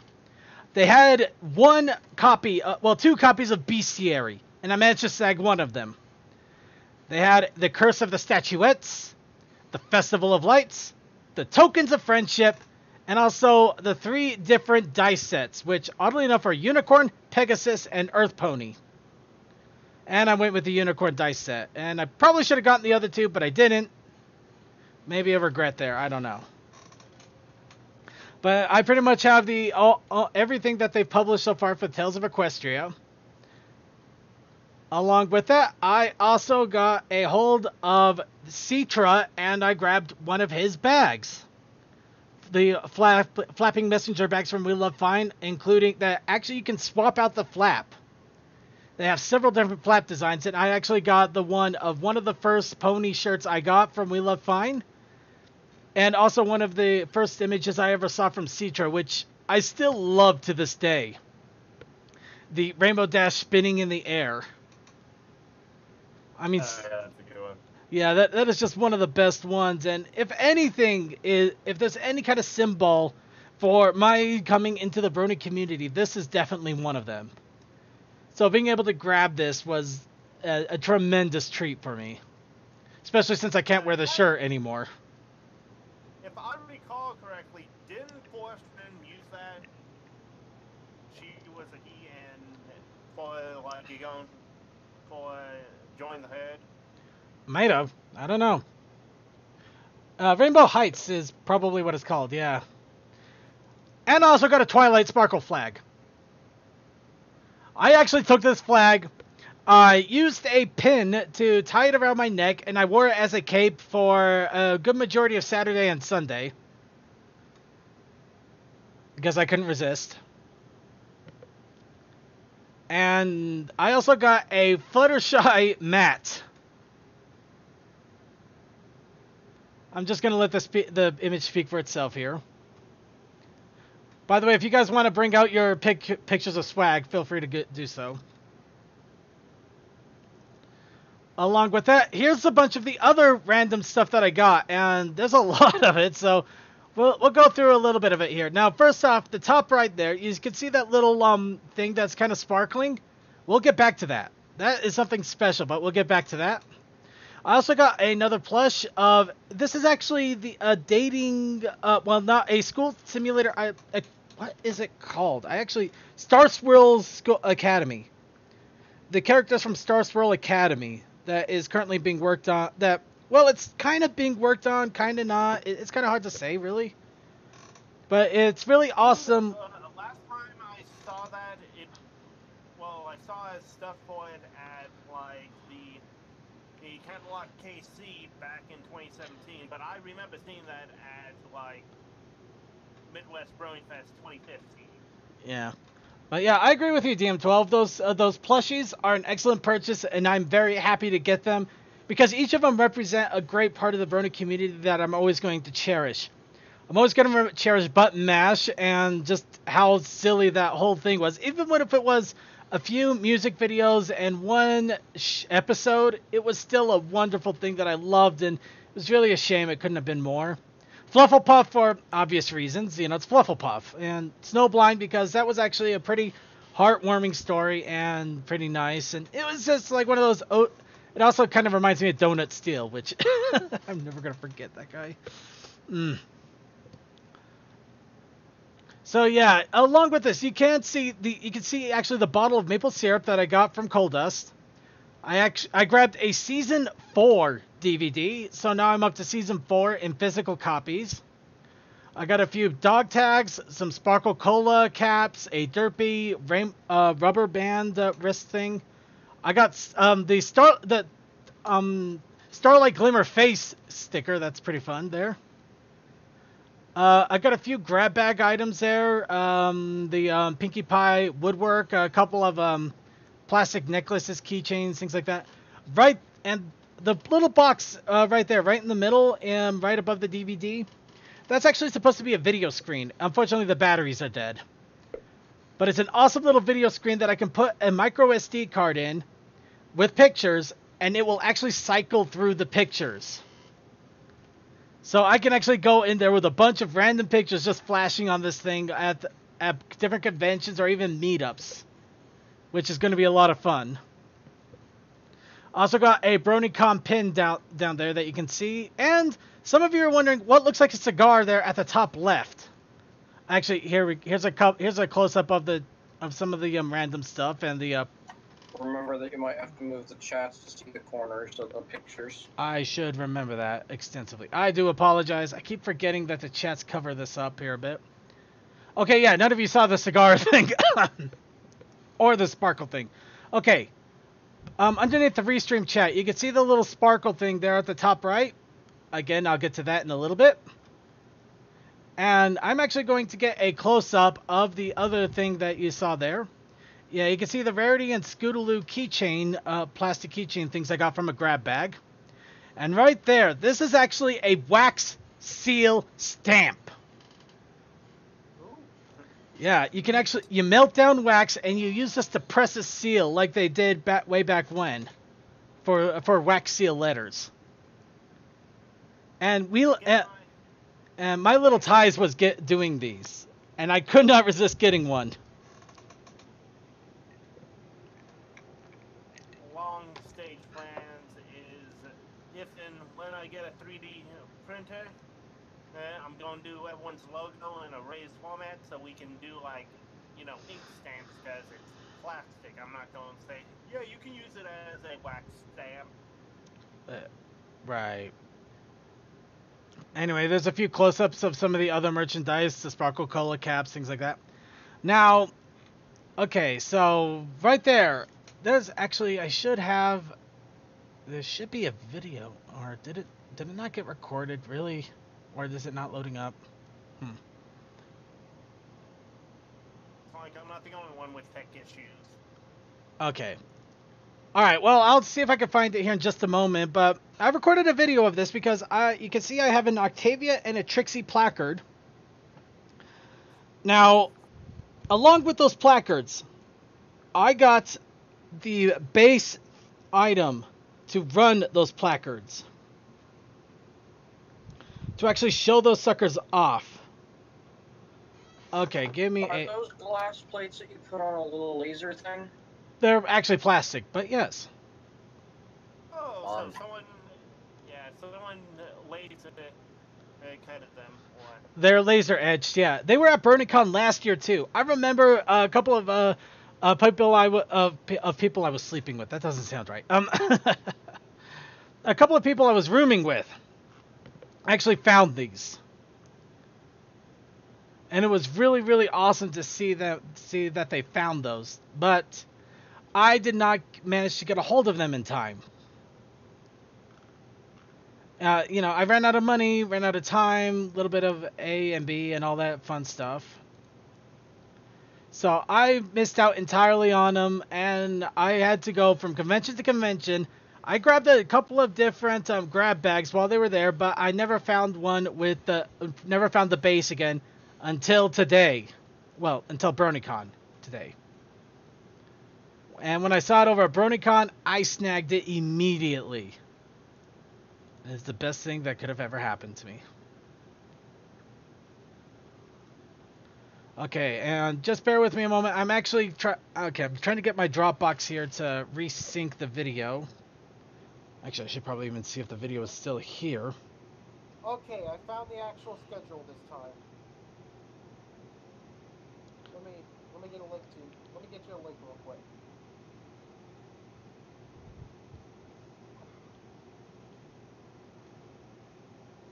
Okay.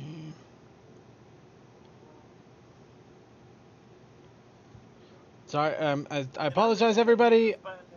This should have been going on already. This should have been working. I don't know why it isn't. I'm trying to see if the video. Okay, the video is there. Am I gonna have to try to upload this thing on Discord? Oh, second deals with that. I'm going to just happily dance. I got my Lego boat and I got my Lego Okay, we're gonna go ahead and just look at the other merchandise for the moment. But I got the laser base, which is really exciting. Along with that, I got a few card packs. I got another set of mares, except this time it was a bunch of game-themed mares, which is really awesome. You got like Rainbow Dash as Sonic. You have Apple Bloom and the Kingdom Hearts Crusaders as Mega Man characters. You have Twilight as a Pokemon trainer and Big Macintosh as Duke Nukem. Let me repeat that. Big Macintosh as Duke Nukem. And also, you can see up above, I got a Buck Legacy expansion that I was missing. And I also got a bunch of other cards that I will never be showing on show because, though they don't actually show anything, they are rather scandalous. Oh, I know the ones. Okay, and here's the video I got of the little base here. This is the laser base. And yeah, I got Twilight Sparkle to go with it. There's a controller. It actually has its own controller I have right here with me. I could change it up to change its colors, how it's flashing, or anything at any time.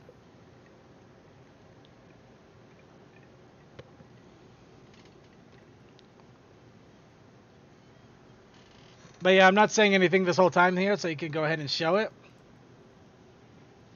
Okay, Vaguely Creepy confirms they are entirely safe for work, but they are, they're scandalous. Yeah, they're definitely pushing on the edge. Let's put. So yeah, awesome little video of the laser base I got.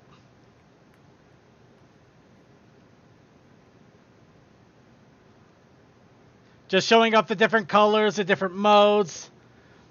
And I can change the plates out. I can actually replace them with any of the plates I have. So the two that I showed you, along with two others that I have, I can replace it. I can just move them around at any time I want.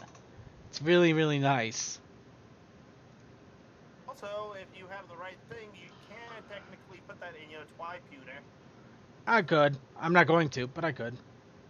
And speaking of which, we also got a few prints. I got Twilight Sparkle as a sorcerer. Basically a Twilight Sparkle Anthro pick because I thought it looked pretty cute. Twilight Sparkle Bird Bath. Here's the Cold Dust Derpy painting pick that he was giving out, which was pretty cool. Yes, I'm all out of those, by the way. I somehow managed to give them all away. Nice. Also, this is Sparkle print right there. Here's one of Doors, the finale. unfortunately, Doors, it looks like it's only going to be doing 3, and the third one that they're working on right now is going to be The Last Doors, which is kind of sad. But now I got a print to officially commemorate Doors and the awesomeness that it was. I saw the Applejack with the Rarity poster. Was it covering something we shouldn't see? You mean that? Yeah, probably.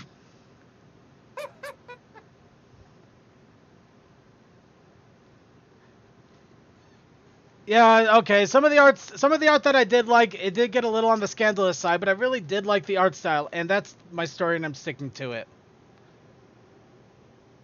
And all honest, I don't know about the donk that was trying to money grab by gluing plates, but there was a lot of different lasered base things with light up designs. But yeah, none of them were interchangeable like these, which is kind of interesting. But they all have really awesome designs too, so hit or miss. And I also got a Pony Sona 4. That pretty awesome picture there. Got a nice little Twilight Spark. Yeah. Got a Twilight Sparkle listening on headphones. And we also have a Starlight Glimmer that once again completes my Mystic Pony Warriors theme image pack. And also one that you can kind of guess the subject matter quite easily, and I'm just going to leave it alone at that. I'm sorry, but we knew going into this there was going to be a character like Milky. There was something was going to happen, and the fact that there was a print of it, I had to get it just for the fact that it is an OC that I am familiar with. It is part of the community regardless. And yeah. Okay, and now also along with that, I did get some merchandise outside of the con, but this was also while I was at the con and just a few days afterwards too, so I'm kind of counting it in. I got the Cutie Mart Crew Pack from Target. So I'm starting the collection of the little ponies and food, shoes, and whatever accessories. That's right, I stuck my foot in the door, damn it. You will never end. There are so many. It probably will never end, but I'm willing to give it a shot. Along with that, this. Come to the hole, you will never leave. Now this glorious golden rod. Yeah, I realized how wrong that sounds. But this rod was actually a cane. An extendo cane. That was actually the little shiny thing I showed you earlier in the merchandise pics. So it's we cannot see the ends because of things on the screen. Okay, fine. Fine and fair. I'm assuming it's a Twi cane? No, it's just a cane. I wish it was a Twi cane. That would have been so awesome. But it's just a normal cane, but it's a cane that extends.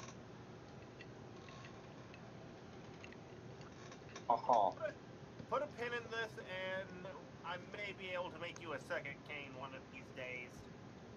Fair enough. Also got from MLP Blind Box. Well, not MLP Blind Box. MLP the MLP box got a Rainbow Dash backpack. Nothing major to write home about. I also contributed to Silver Slinger and his random draw. He basically every con he's been doing big random bags instead of going out to the conventions that people could buy from his Twitter of several of his. Jewelry he ever made. Yeah, I got the second piece of jewelry he ever made out of that. But I also bought in. I have not for it yet. I'm working on that. But I have a bunch of other stuff at this point. I got a few, these are actually a big grab bag giveaway he was doing. A Derpy Yo-Yo, a few Parasprite pins, a Pony Mini on a keychain, a few buttons. The t-shirt, I'm actually debating on making this a gold shirt because it's a large shirt. And I wear 2XL right now. So I'm actually debating making this a gold shirt to try to get my weight down or beef up to the point where I wear that and I look like a sexy hunk. Whichever happens first. If I can lose weight, anyone can lose weight because I still got an appetite that would make me fat. Moving along, we also got a Pinkie Pie kind of Smarty Hooves doll kind of thing going on there. Also got two. It's a heartwarming doll. Oh, heartwarming doll. Okay, that makes sense. It's a heartwarming doll. That makes more sense. But also I got My Little Pony movie and a My Little Pony micro series comic, which I already have a copy of each. So we're probably going to be giving those away at some point here in the near future. And here's a bunch of other Silver Singer merch. I got a Rainbow Dash dog tag, Rainbow Dash necklace, a heart pendant of a bacon hair, a Luna bookmark, Twilight Sparkle watch, and looks like a Fluttershy pendant. Cool stuff. As someone who still loves and rocks their Lego watch, Moving on. We also I also got a big Macintosh, well, a Philly Macintosh pixel board thingy. I don't know what in the world it's called, and I do apologize for that. I just don't know what it's called. I think it's safe to go with yearling, simply to make it so it's not baby but not adult. I meant the actual art, the art thing. But, and also a Twilight Sparkle and Company mug at the table. And also, just because I found this out randomly, I also got a $5 Rainbow Dash Hoofsy light thing because it was on clearance over at my grocery store. That was kind of funny. And here's my Bronycon shirt that officially proves that I did go to Bronycon. Not that visual evidence of pictures and everything wasn't enough, but it's also, again, my goal to get one of every single con I visit. And so far, goal succeeded. The word you're looking for is perler beads. Thank you, Perloy. Yeah. Perler bead art. Perler art. Okay. And here's Coldust swag here. I honestly didn't think that fish would work, but apparently it did. So yeah. So I got a bunch of swag. I actually got mostly card expansions this time around. Like in previous years, I picked up like entire card games and stuff like Buck Legacy and more core decks of the Shipfic folder. This time I basically just got expansions. So I got expansions of the Shipfic folder, some of which I probably already have, but just in case. Legacy expansion, the newest one. I also got that really sick light up horn. So like for they usually go for like $40, but because it was the Sunday of the con that I got it, they had there was this light up horn thing, and if you poked it, it changed its light configuration, so you can change its color or they did. And yeah, and I got it for $20 because it was the last day of the con. And I got some musician CDs because yeah, Why not? Wonderbolts, Odyssey, Eurobeat, Cards Against Humanity, the Pony Pack. Oh, you had to do At that. the very top is the gift from Circuit. Props. Shout outs. I gotta admit, I am a little jealous that you got two of the Twilight Sparkle Secret Shipfic folder packs. I was debating on getting and I didn't. The Sweet Dreams and the Daydreams. Sweet and Daydreams both I wanted to get a hold of. And if he has those already, give me a way he can send them. Hmm. That's true. If I already have them, I'll send them your way. Circuit. If he already has them. Gonna go through. Yes. Okay, fair enough. I probably do.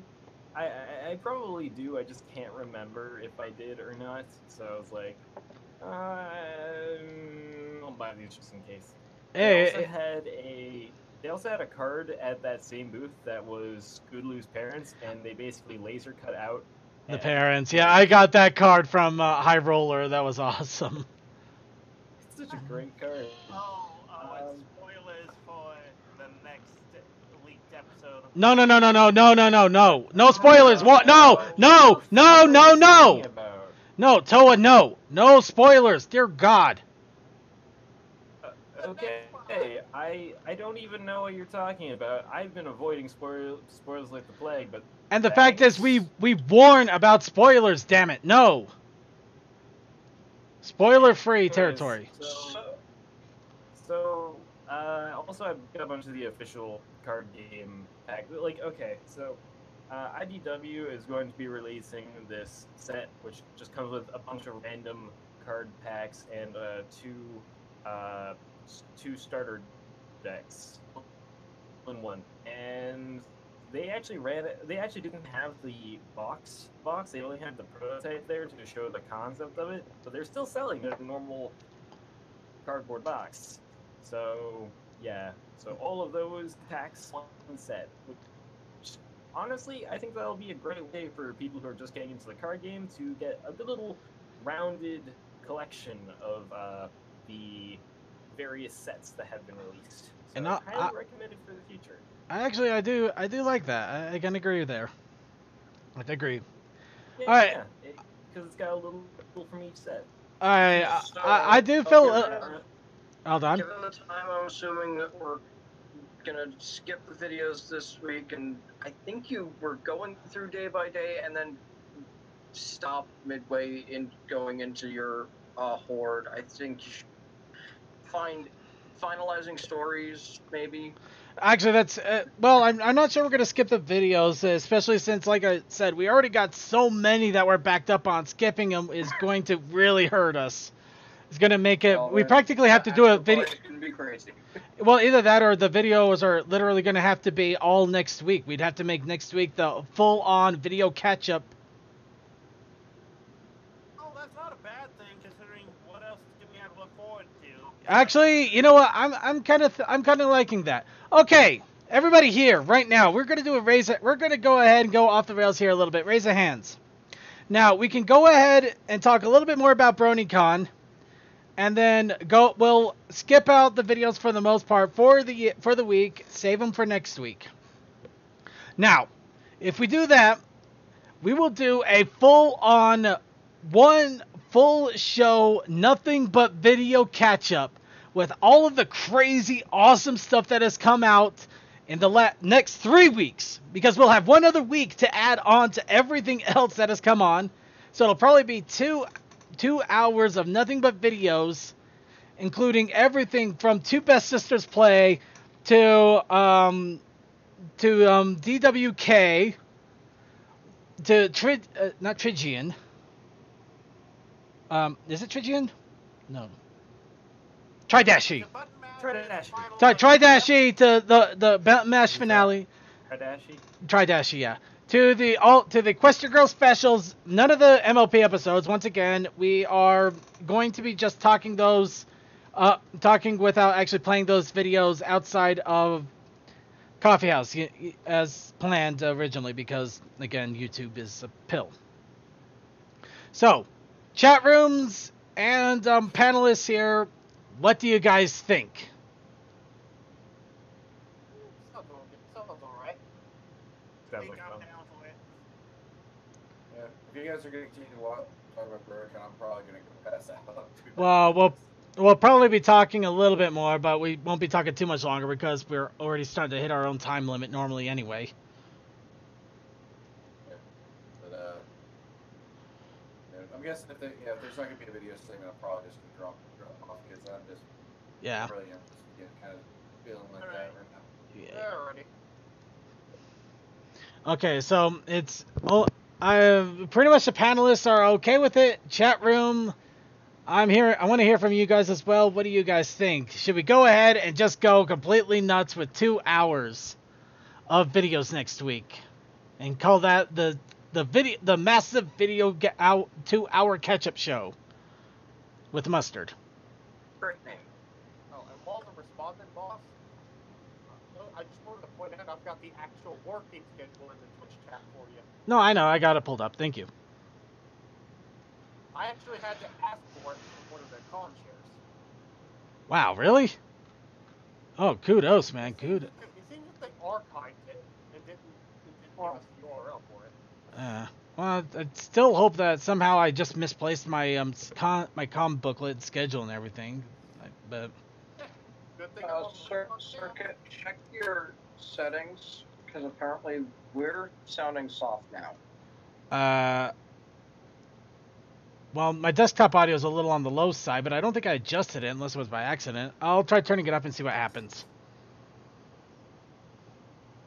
Okay, so far, chat room, there hasn't really been much talking about, yeah.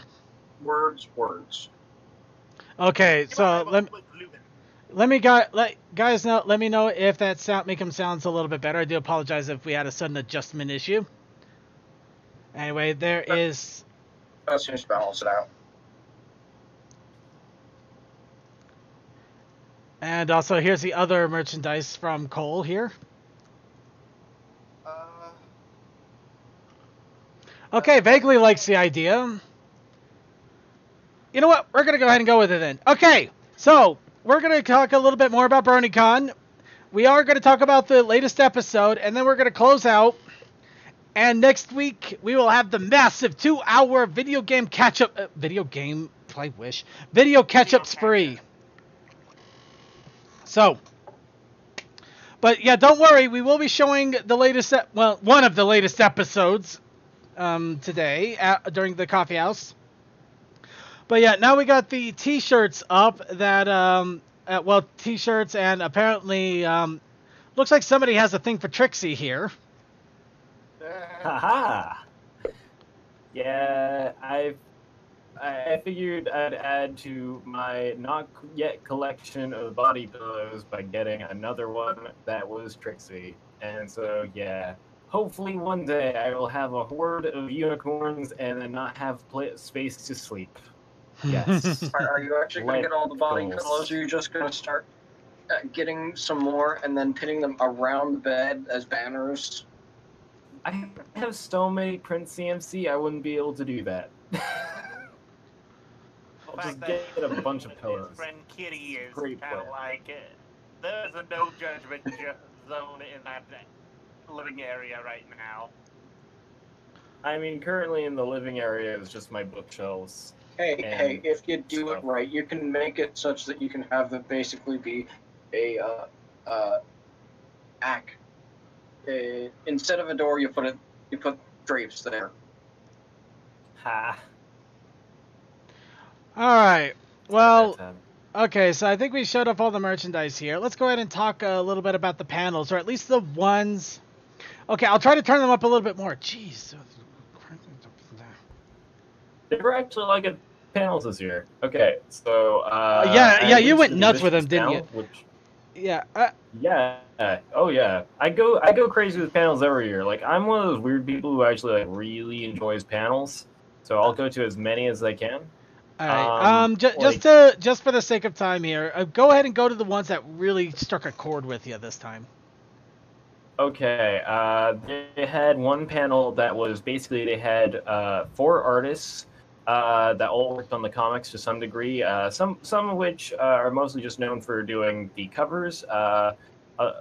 Others actually have done the actual comics themselves. Let's see, there's like Tony Fleece, Jay Fosgid, Trish, and I can't remember the other one's name. Damn it. He does amazing colors that are like custom painted and stuff. And anyways, they had a contest, or they basically the panel went.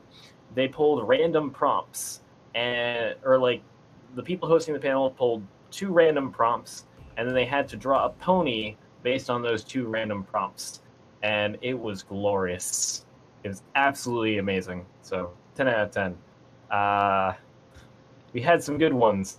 There was a circus tent dress was one of the combinations, and there were some really great drawings. Like and like these are just sketches that they've done like the course of like maybe 5 minutes each. And yeah, no, it was really impressive and hilarious. 10 out of 10. If that ever comes up in archives in like 6 months when our Bronycon does the massive upload, check it out. Highly recommended. Riffing is Magic was fun as always, which is basically the panel where they do like a improvised riff tracks of some various pony-related cartoons. Had some. Oh God, I think I was there for that. Yeah. Oh man, that was glorious. The one that I love the most. What was that? Pretty Ponies. Pretty pose. That one was amazing. That one was amazing. It was so great. I'm intrigued and want to know what you're talking about. Oh, also the Australian one was pretty good too. Oh, the one that was narrated by the cat. That one, whatever the hell was with that one, and the wolf that basically gave up. Oh gosh, what's it called? It was something about a jackass, or not jackass, but an ass, a donkey, I think. Oh yeah, it got weird. It was like the Prince of the Gypsies or the Gypsy King or something like that. But yeah, it went like a love story between a pony and an ass, which gave birth to a mule, which apparently had a miracle happen, which she got pregnant, and then she gave birth to a prince. So it basically went like 3 generations with was it a terrier that was Scottish? No, it was a cat that was telling the story. Yeah, but it was the cat that was Scottish. No, it was Brooklyn. It was a Brooklyn accent. Yeah, no. I was talking about there was a golden retriever in the first one with all the ponies that look like Power Ranger ponies. That look like Power Yeah, Ranger. that's right. There's also that one with the teenagers. I forgot what that one was called. It was like a recent cartoon though. Yeah, that one was glorious. But okay, It yeah, was. it's one of the things I love to go every single year, including Saturday Morning Ponies. I love Saturday Morning Ponies, and they finally got their videos up on Google Drive because YouTube is a piece of. Oh, were you at Saturday Morning Ponies? Yeah, I was at Saturday Morning Ponies. In fact, I skipped. I was in the sound booth the entire time. I was in the back the entire time at the soundboard. I don't know how we didn't notice each other. Stupid light. Because If you get a chance, link me the Saturday Morning Ponies things. I didn't actually get to see that one. I saw something else that morning. I think it was it was the Writers Mad Libs, which that one started off kind of slow, but once they got like a good host in there who like was used to doing the Mad Libs panels, like, oh man, it was really, really hilarious. Like 10 out of 10. Anytime you get the writers and Mad Libs, it is a good time. It's fun. All right, and what I got going on right now, I heard about a plushie. No, I saw a bunch, not a plushie. I saw a bunch of fursuit cosplayers coming down an escalator all at the same time. So I quickly grabbed my phone and recorded them as they were walking across the pavilion here. You saw that too? I saw it and I saw recorded them on it. the escalator. Yeah. Damn, we were not very far away from each other.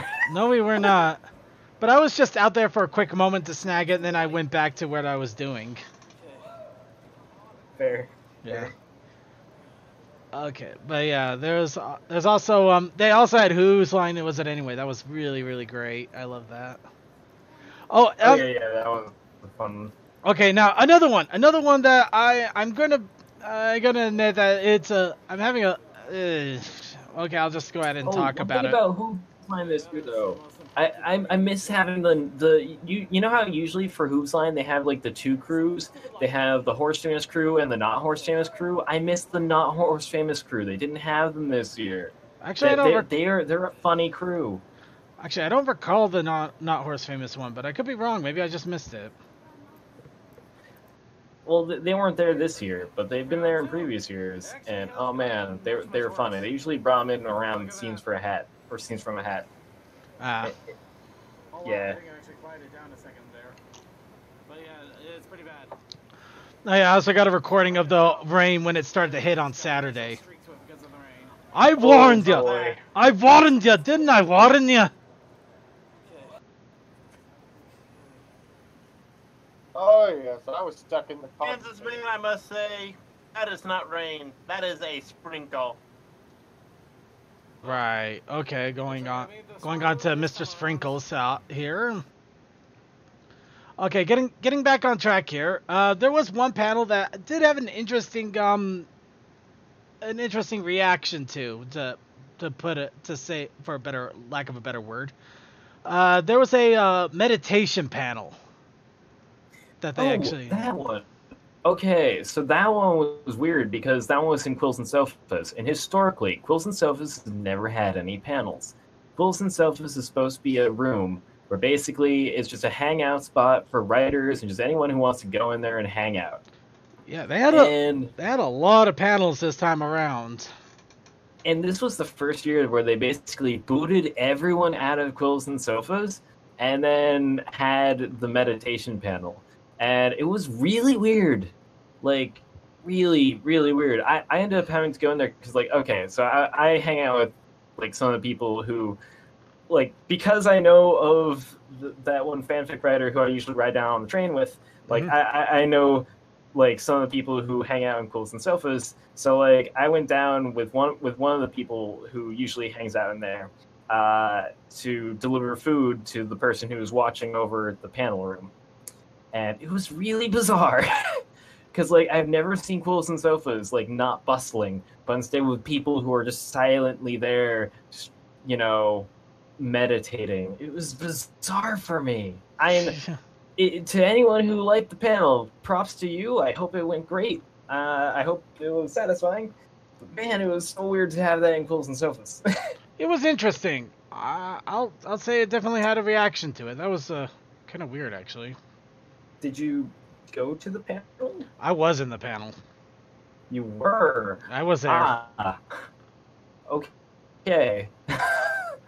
Yeah, no, so you probably didn't hear, we just snuck in and snuck out really, really quickly, as quietly as we could. Actually, I heard a lot, yeah, some people going in and out, so I probably did hear you, in all honesty. Yeah, that was probably us. Yeah, Pony got in meditation. Okay, any other panels that you want to mention out there? Oh gosh, there were so many panels I went to. Last day I really the panel on the comics and just how the whole comic making process and stuff.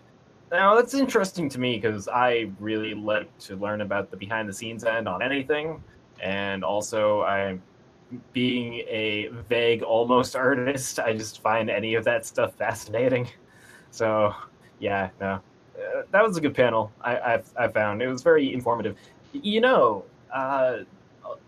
Tony Fleece, who was the one who did the Nightmarity arc and a bunch of others, but that's one he's probably best known for. He actually, his process of drawing the Pony comics, he draws things digitally first. He draws the sketches digitally. He prints out the sketches and then inks it traditionally and then scans it back into the computer to be colored. It's a different process. But it makes sense because, like, if you're used to inking things traditionally, it, like, you know, comparatively to inking something on the computer, it's completely different. So, and honestly, inking things traditionally is sometimes a lot faster, so it makes a lot of sense. And I just found that fascinating that was the process he usually did. He has done some things completely digitally, but typically that's his process where he prints it out, inks it, scans it back. All right. I don't know, I just found that neat. Oh, that's cool. Yeah. I don't know. How was I remember all the panels I went to. Well, let's go with the big one that I unfortunately couldn't attend, Brony Palooza. Oh, that was a good one. All right, go for it. The only one I was able to go to, unfortunately, was the Michelle Creeper and Black Griffin concert. Whoa, that was amazing. Oh, I've been to one of those. That is fun. Guess what happened while I was standing at the front and trying to jump with my magical orthotics? I can't imagine that ended well. My feet went completely numb. I had no idea why I didn't fall the entire time. As your body was able to keep you up even if you didn't feel. Music keeps you going. That's right. Michelle's music It kept me keeps going. you alive. Needless to say, my feet hurt extremely bad once I sat down and started moving.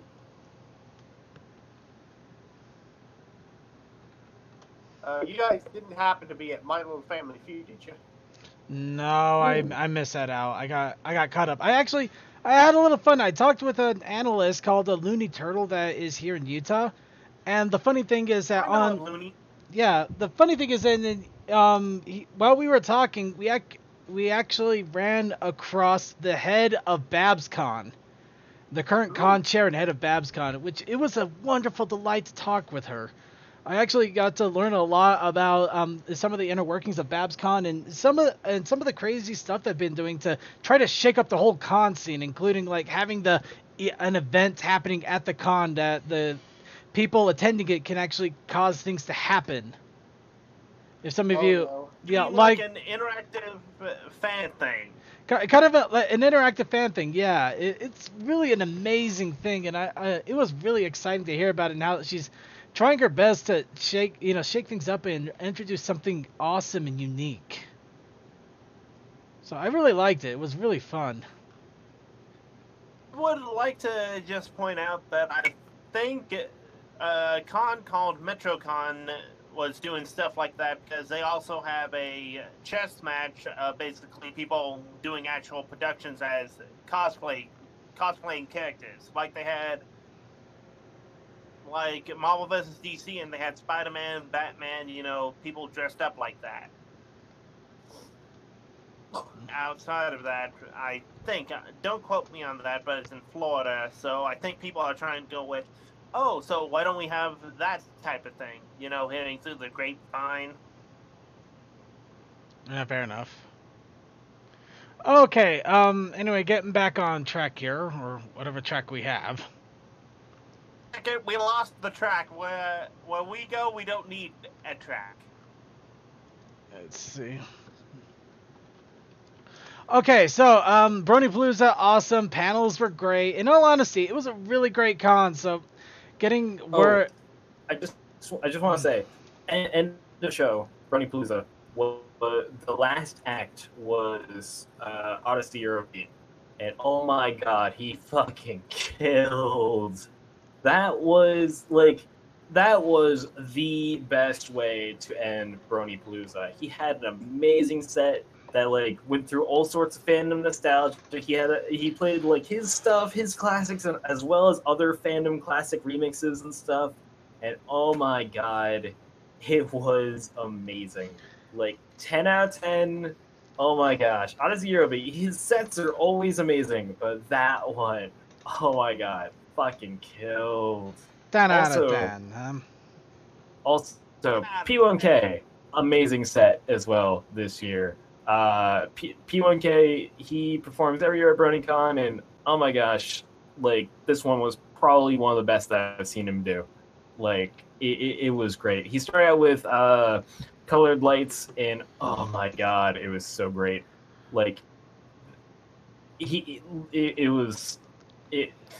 I'm speechless. It was so good. Alright, well, we're gonna the con was amazing. We're gonna go ahead and finish it off here with the story of the last moments of the con, including my eventful trip with Coldust and then with Winchester. So that's only fun. So after me and Coldust stood in line for several minutes, sat down just to hear that the con was ending next year, and then kind of got up to a melancholy state. That really sucked. We had enough time that we decided we were going to rush over and do the annual Johnny Rockets dinner. Well, you missed out on a fun after con thing that Winchester did. Maybe, but me and Winchester me and Winchester might have a different story though, at least. But first off, with me and Coldust, we went over to Johnny Rockets to get something to eat. We sit down, and how would you describe it, Cole? Well, after hearing the news, it was, it was trying to cure shock with food. Yeah, essentially, yeah, it pretty much was. Because it was Yep, pretty much. Although, goddamn, that burger was amazing, and if I had to eat anything to eat pain away, that was a good choice. Hot damn, Yeah. bacon double cheeseburger with bacon cheese fries. Oh my god! I had But I had the bacon double cheeseburger with tots, but the only thing that really irked me was the service was ridiculously slow. yeah, I think there was only one guy there, so No, I thought who that was like serving all the tables. I thought that too, and in all honesty, I was willing to catch him a break, but at the same time, that's part one. Now, part two, the next day. Unfortunately, you already went off, and we forgot to hit It's Sugar one last time to load up on sugar Yeah. and also get some pony suckers that we found over there. I was already on the train. So Yeah. before I was going, I was going to grab a lunch. I managed to meet up with Winchester, and he didn't want to have any more sandwiches, so I suggested, well, we could try Johnny Rockets.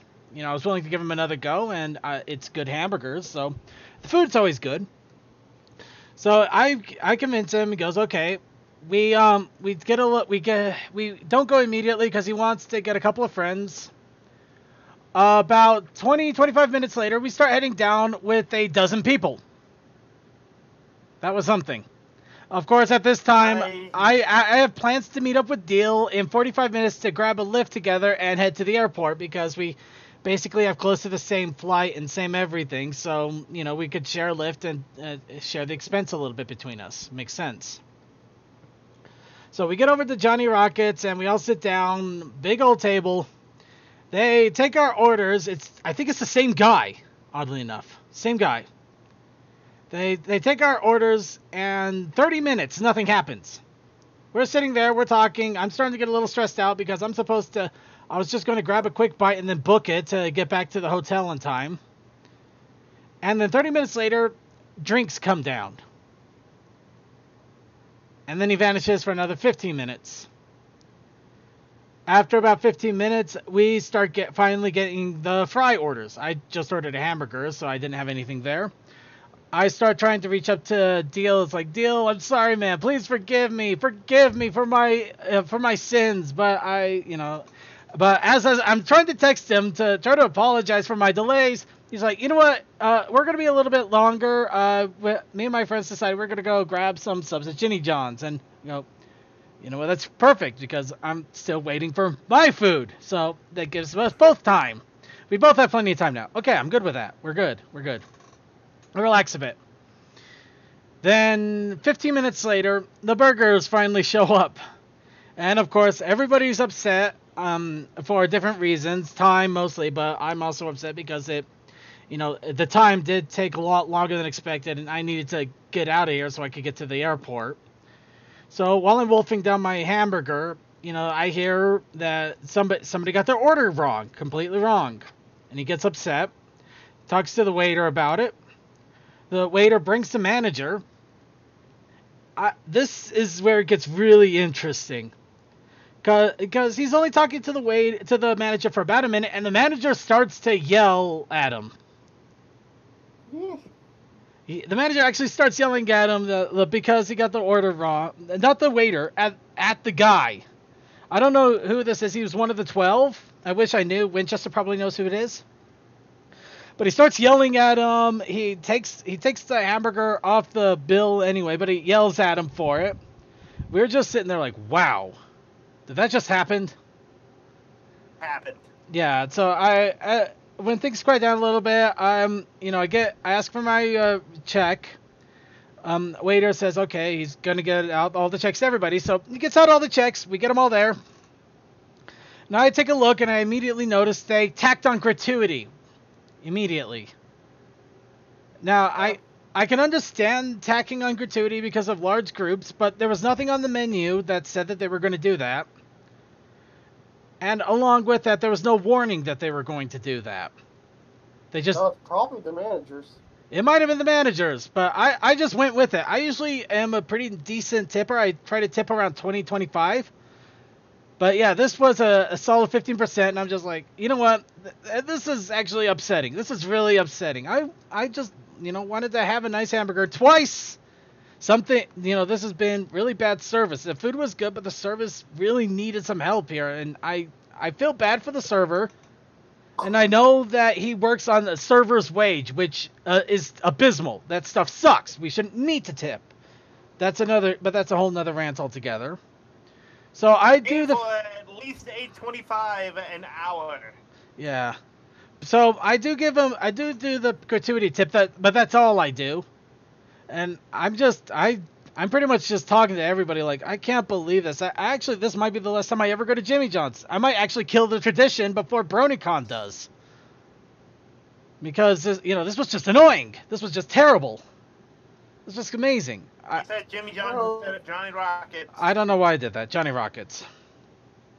Yeah, Jimmy John's is always very quick with their service, like always, and that's a tradition pretty much out of necessity. It's right there. It's right there, and it's pretty good. I'll say this: like we've got one more year, so I'm probably also management tends to change really quickly in those establishments. So yeah, I'm probably still gonna do it one more time, even though I'm really upset over this. I am still gonna do it one more time because we really do have only one more year.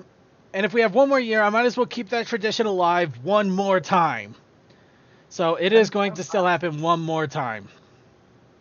I'm kind of tempted to see if anyone's willing to like put in an extra day coming down to the convention, like stay an extra day. Although it's like a 4-day con, like just like to hang out in Baltimore for a bit longer, kind of sounds like fun. Maybe. It's an interesting idea. I don't know if I will or not yet, but we're at planning stages. But all in all, I think pretty much everybody who went this year is planning on going next year and then some. I even think Blank is starting to make plans to come. I know Creature's already booked his ticket, so he's coming down. So I'm looking forward to that because that means we're getting the band back together. It'll be I know I'm going since I'm on staff. There you go. Any case, and I hope either because I'm given 6 months for me to accrue some money, and it depends on how fast I have accrued money and how much I can accrue it before the convention and deadline. Right. Well, we got plenty of time. We still got a whole nother year, literally. But in any case, Bronycon, a lot of fun. I honestly recommend trying to grab this one the next year because it's going to be the last one. Now, we're going to go ahead. Does anybody else have anything to add in regards to this? Because we really talked to Bronycon to death, which I love it. I love to death, but we really do got to move on. Let me think here. I had something. I wasn't able to attend closing ceremonies, but I saw quite a few attendees in tears as I was moving things back and forth.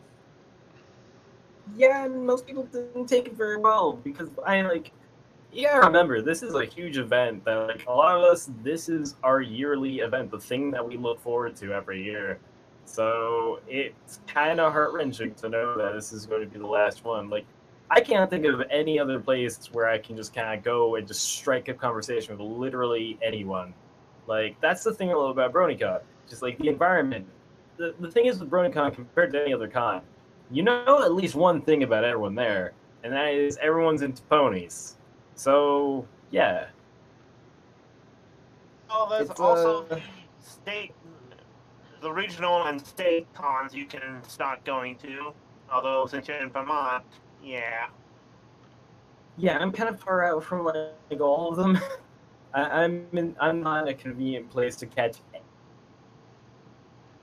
like, competing. Hopefully there'll be, like, another con that'll pop up in the area of the Northeast. I know that there used to be PonyCon New York, but that fizzled away. So hopefully there'll be another one that pops up. Hopefully, but I know that a lot of the last one. That one didn't appear again this year because I was actually considering hitting that one since it was in Philadelphia and actually like really close to the Amtrak route. It would have actually been easier to get to than Bronycon because it's a little bit closer. But yeah, no, I don't think that one ended up being as successful as they wanted to. It was very close in proximity to BronyCon too, which didn't help out much. I think it's like a month's difference, which, a month after Bronycon, it's not exactly the best time to have your maiden voyage for a con, I suppose. But who knows? I know that me and Circuit spent a lot of time talking at our last meeting at the Johnny Rockets about possible cons to go to. I'm heavily thinking about TrotCon if I can. You and me both. I'm actually probably going to check out TrotCon next year as well as BronyCon and the other ones, and maybe make that one my next mainstay as well, along with the other cons which I've been having a lot of fun with, which I had a lot of fun checking out. Yeah. I've also been thinking about Windy City because I've heard great things about Windy City.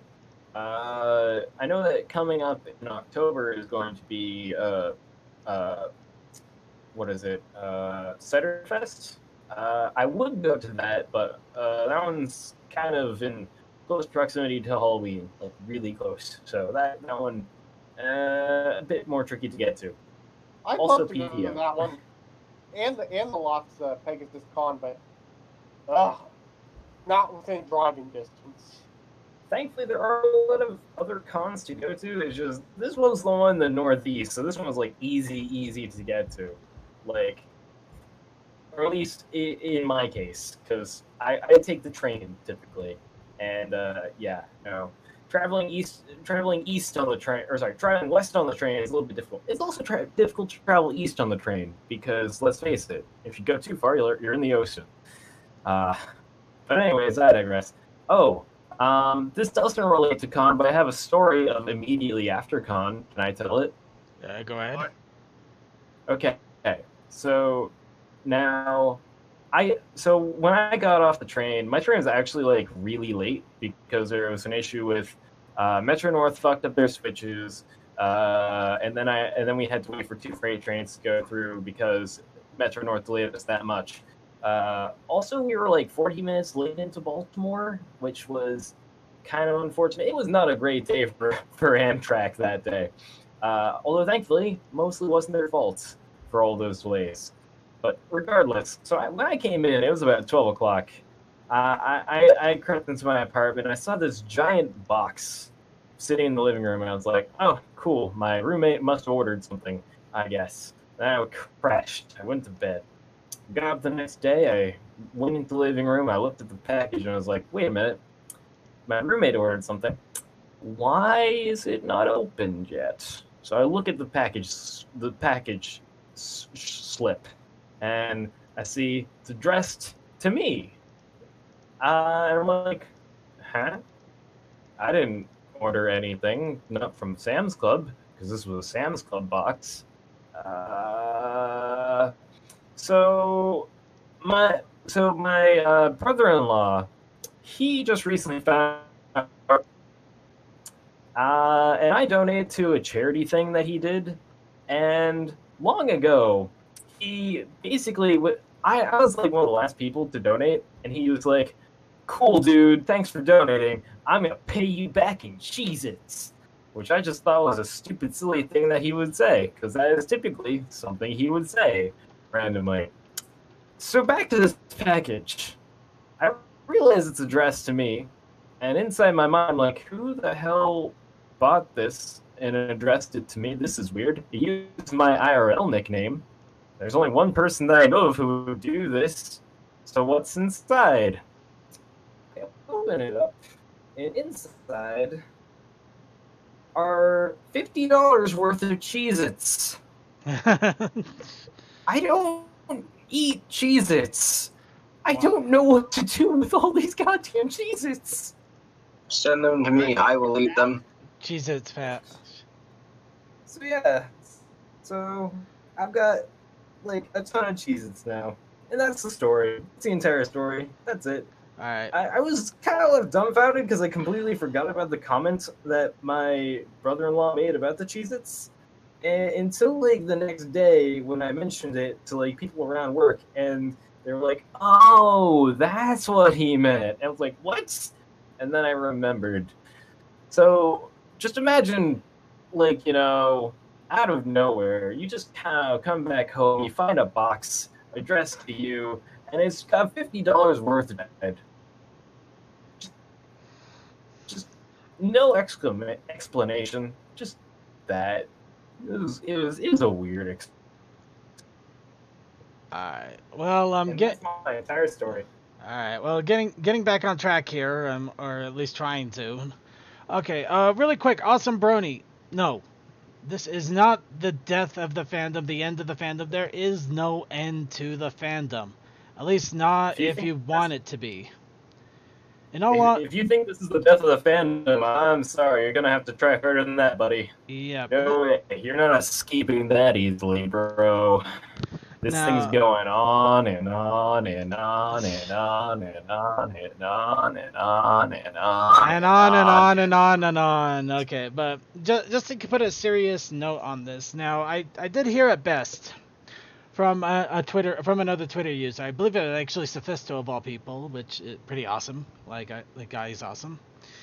Now, it was said it's not the death of the fandom, but it is definitely the end of a beacon of the fandom. Bronycon was one of the big things of the Brony community. But that does not mean that the Brony fandom is dead. As long as people continue to create content for the Brony community, as long as PMVs are still created, art, music, animations, stories, crafts, merchandise, little bits and baubles, video games, little mods, anything that you can throw out there with any creative sense in order to continue adding to what is part of the Brony community and what consists of the Brony community, it can always continue to strive. And even if the Generation 4 does and Generation 5 might suck, it might be great, it might revive the fandom again, or it might not do a single thing. But you also have to remember that other fandoms have come and gone, and they still continue to thrive to this day. Case in point. Several cases in point. Teenage Mutant Ninja Turtles. We have Nicktoons. All those different Nickelodeon cartoons continue to have fans to this day. We still have fans of Animaniacs, Tiny Toon Adventures, Star Wars, Star Trek. People that created entire expanded universes and immense franchises off of just a few movies. I also remind you that Star Trek, it did good and it was out there, but it did not get famous until people saw it running in syndication and nerds made it into the juggernaut that it later became. Right. No mentioned outside of books and comics of Star Wars. If you want it Toa! Button it for a moment while I'm having my epic moment here, okay? But along with there's also things outside of that should have died out and didn't. And it's amazing that they didn't. The Doctor Who fandom has been around for 50, 60 years. Most of the early shows are gone forever. But the fandom still continued. In fact, the show didn't have anything going on for a decade and a half, maybe even more. I can't even remember when the last Doctor Who to the new generation actually happened, but they still had a fandom. They still had people going for it, even throughout syndication, throughout recordings, throughout stories. These things can survive a very, very long time. And it's only because people have developed a devotion. They've developed a passion and a love for this stuff, and they continue to create stuff even after the original content is gone, after it has stopped being made. They continue to work on it. They continue to throw it out there. They let other fans know that they still exist. The Brony community has done things a lot of fandoms never did. I have never seen a Sonic fandom have several conventions, including one big one with thousands in attendance, and yet the Sonic fandom still continues to thrive. I have never seen I've seen other fandoms come and die. I have seen many things come and die, and the Brony community did not die for almost a decade now. And it will always continue to live on because it's been an integral part of so many people's lives while they're growing up, as well as their lives as they have grown up. And they're going to bring it back to their kids. And they're going to come back to it here and there. They're going to remember the fun times. They're going to check into it once in a while. They're going to maybe create a little bit of fan art here and there. Create maybe another story. And there's still going to be content created. And you can still continue to create content and still continue to be part of that fandom. The fandom will not die as long as you and others never let it. And just to bring back to the time gap in Doctor Who, there was 7 years between the last episode and the TV movie, and then about 11 years between the TV movie and the new series. Wow. Yes, technically, if we discount the movie as a blip. Hey, Doctor Who! You know, that little thing. You just couldn't let me have that poignant moment without jumping in, could you? Right. Okay, let's get on with this. We did overtalk this. We went on this way too long, but Bronycon was a lot of fun. Okay, so I was going to talk about the latest episode as well as a matter of principles. Again, we ran too long. We ran way too long. Bronycon was that epic that we just ran way too long. Oh, God. Honestly, we skipped the after party tonight. No, we don't skip the after party. We're going to have to stop the podcast as it is because that has run too long. But, all right, so we are going to do a great video extravaganza, and we will also cover not one, but 2 MLP episodes next week. So save your screenshots, save your thoughts for a matter of principles, and along with that, we will bring up the other episode of the, what is it, the 4th Heartswarming Eve episode now at this point? Yep. But yeah, we're going to go ahead and bring that up. But before I do that, I am going to pose one very important question to all of you. Now, if you saw the episode, you saw Discord take a look at this mascot character. That was, I can't remember how he described it. Oh, an ambidextrous marmoset. Now, here's the thing there. This obviously looks like it's either some pony or some creature in a costume that ends up flying, literally floating away. Now, Now, here's the question. Who was in that costume that floated away only to be forgotten for the rest of their life? Who is the horrible soul that is probably in some sort of hell-trapped hellscape purgatory here? There's no way to know because everything is covered. Even the tail is in that marmoset tail. Oh no, there's no way to know. That's why. There is a way. That's why I want you guys come up with your theories. Come up with your analysts. Come up with your crazy crackpot ideas of who the hell that is. It could be anyone. Okay, CMC, I know what we have to do. We have to go through and mark out every single background pony who's ever appeared inside the school. And then we gotta look and see who is missing. Oh, damn. CMC. Okay, they're taking the extreme challenge. The rest of you can have fun with it any way you want. Now, okay, so unfortunately, Pony Man 64's theory. It's just a FNAF suit. It just came alive. Don't start giving out your theories early. Don't start giving out your theories early here. We want to save this for next week. But you can hear that music. It means it's time to close out for the day. Or the night. For the show. We went a lot longer than we should have. But Bronycon was an epic, awesome, fun experience. And in all honesty, we could have probably gone on a lot longer if we wanted. So we really pretty much had to rein ourselves in on this one. So, final shoutouts, everybody. Let's start off with... Let's go with Coldust.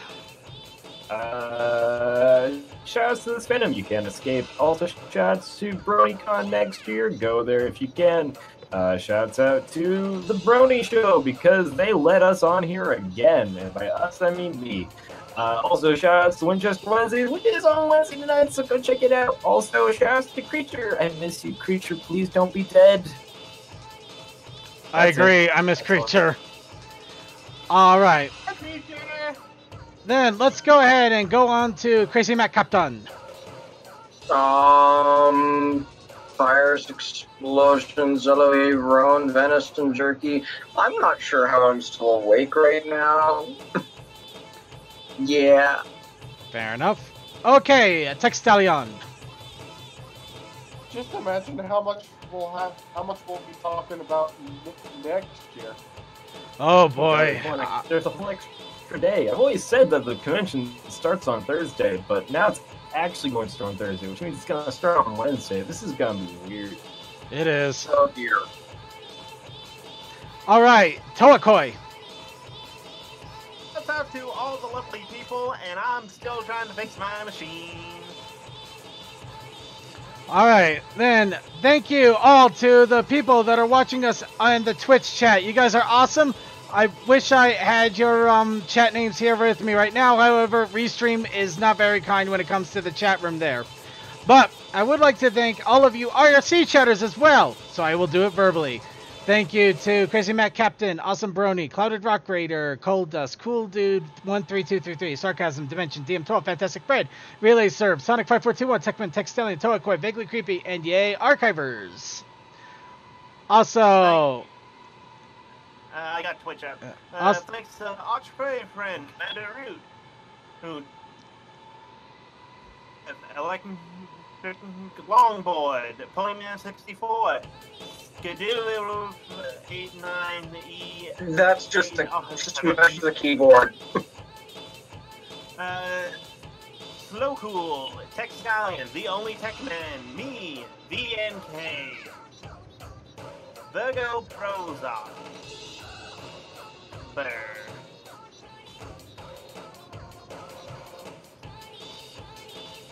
Twitch chat. okay, he kind of blinked in and out really badly there, so we're going to assume he got everybody. My new favorite name from the Twitch chat. Right. Okay, moving right along here real fast. There's our Cheez-It picture while we're showing that Cheez-It. Also, reminder. Yeah, that's all it is. Be sure Everyone to needs Jesus. remember, check out Wednesday for Winchester Wednesdays. It's an awesome fun. Winchester's a great guy. He has a lot of fun guests. Also, check out an hour early for Zeta Prime and his wife doing an awesome shout out to Brony artists and the Brony community artists that you may have not heard about and you really want to know about, because they are awesome people out there. Also, Thursdays we have Silent Blast doing his Let's Play. Friday we have Roan RPG sessions that we will hopefully be streaming here soon. Saturday, unfortunately, Creature is going to be indisposed for a while, so there is no gaming meltdown. But Sunday there is Let's Play with yours truly, Circuit Main. And Monday we also have the Equestrian Flag Stop an hour early with Cold Dust, Crazy Mac Captain, Creature, and whoever else they can manage to steamroll under their train. Truth. Alright, and with that will go ahead and finish us up for the night.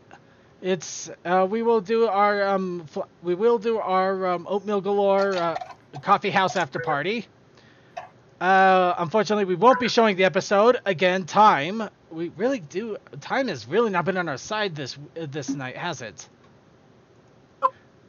So It's been a con recap. It's a long con week and it was awesome, so I guess we can excuse it. Instead, here's Applesheen is winning. Have a good night, everybody. Yeah, I monitor a culture machine. It's not available. If you try it once, you will die. Your face will melt off. You control the evil. Your floating body. Over your floating body. You love to party. Must not to love. The run I was on, Mick Jagger and Richard looked like droopy-eyed armless children. That's how I partied. That's how I partied. I was banging 7-gram rocks. That's how I roll. Winning. I had 1 year. Go. Epic. Winning. Are you bipolar? I'm by winning. Win here. Win there. Win. Everywhere. Where? Absolute victory everywhere. Where? I'm on a quest. We're gonna win everywhere. Right every single wrong. Right every wrong. off. I'm a total freaking rock star from Mars. Baby, come on, bro, I got talking blood. Baby, you borrow my brains and be like, dude, can't handle it. Go in here, go in there, go in everywhere. I've got a list, got me sore this. From the Everypony to the desperate queen list. Chicken nuggets, bubble gum, pretending to text to avoid someone. Slow dancing, slow dancing, breaking the rules of the Geneva Convention. Adonis blood, violent love, giving needed women caresses and hugs. Childbirth, calling birth, taking wicked first. Duh. Winning. I was banging 7-gram rocks. That's how I roll. Winning. I had 1 gear. Go. Tap it. Winning.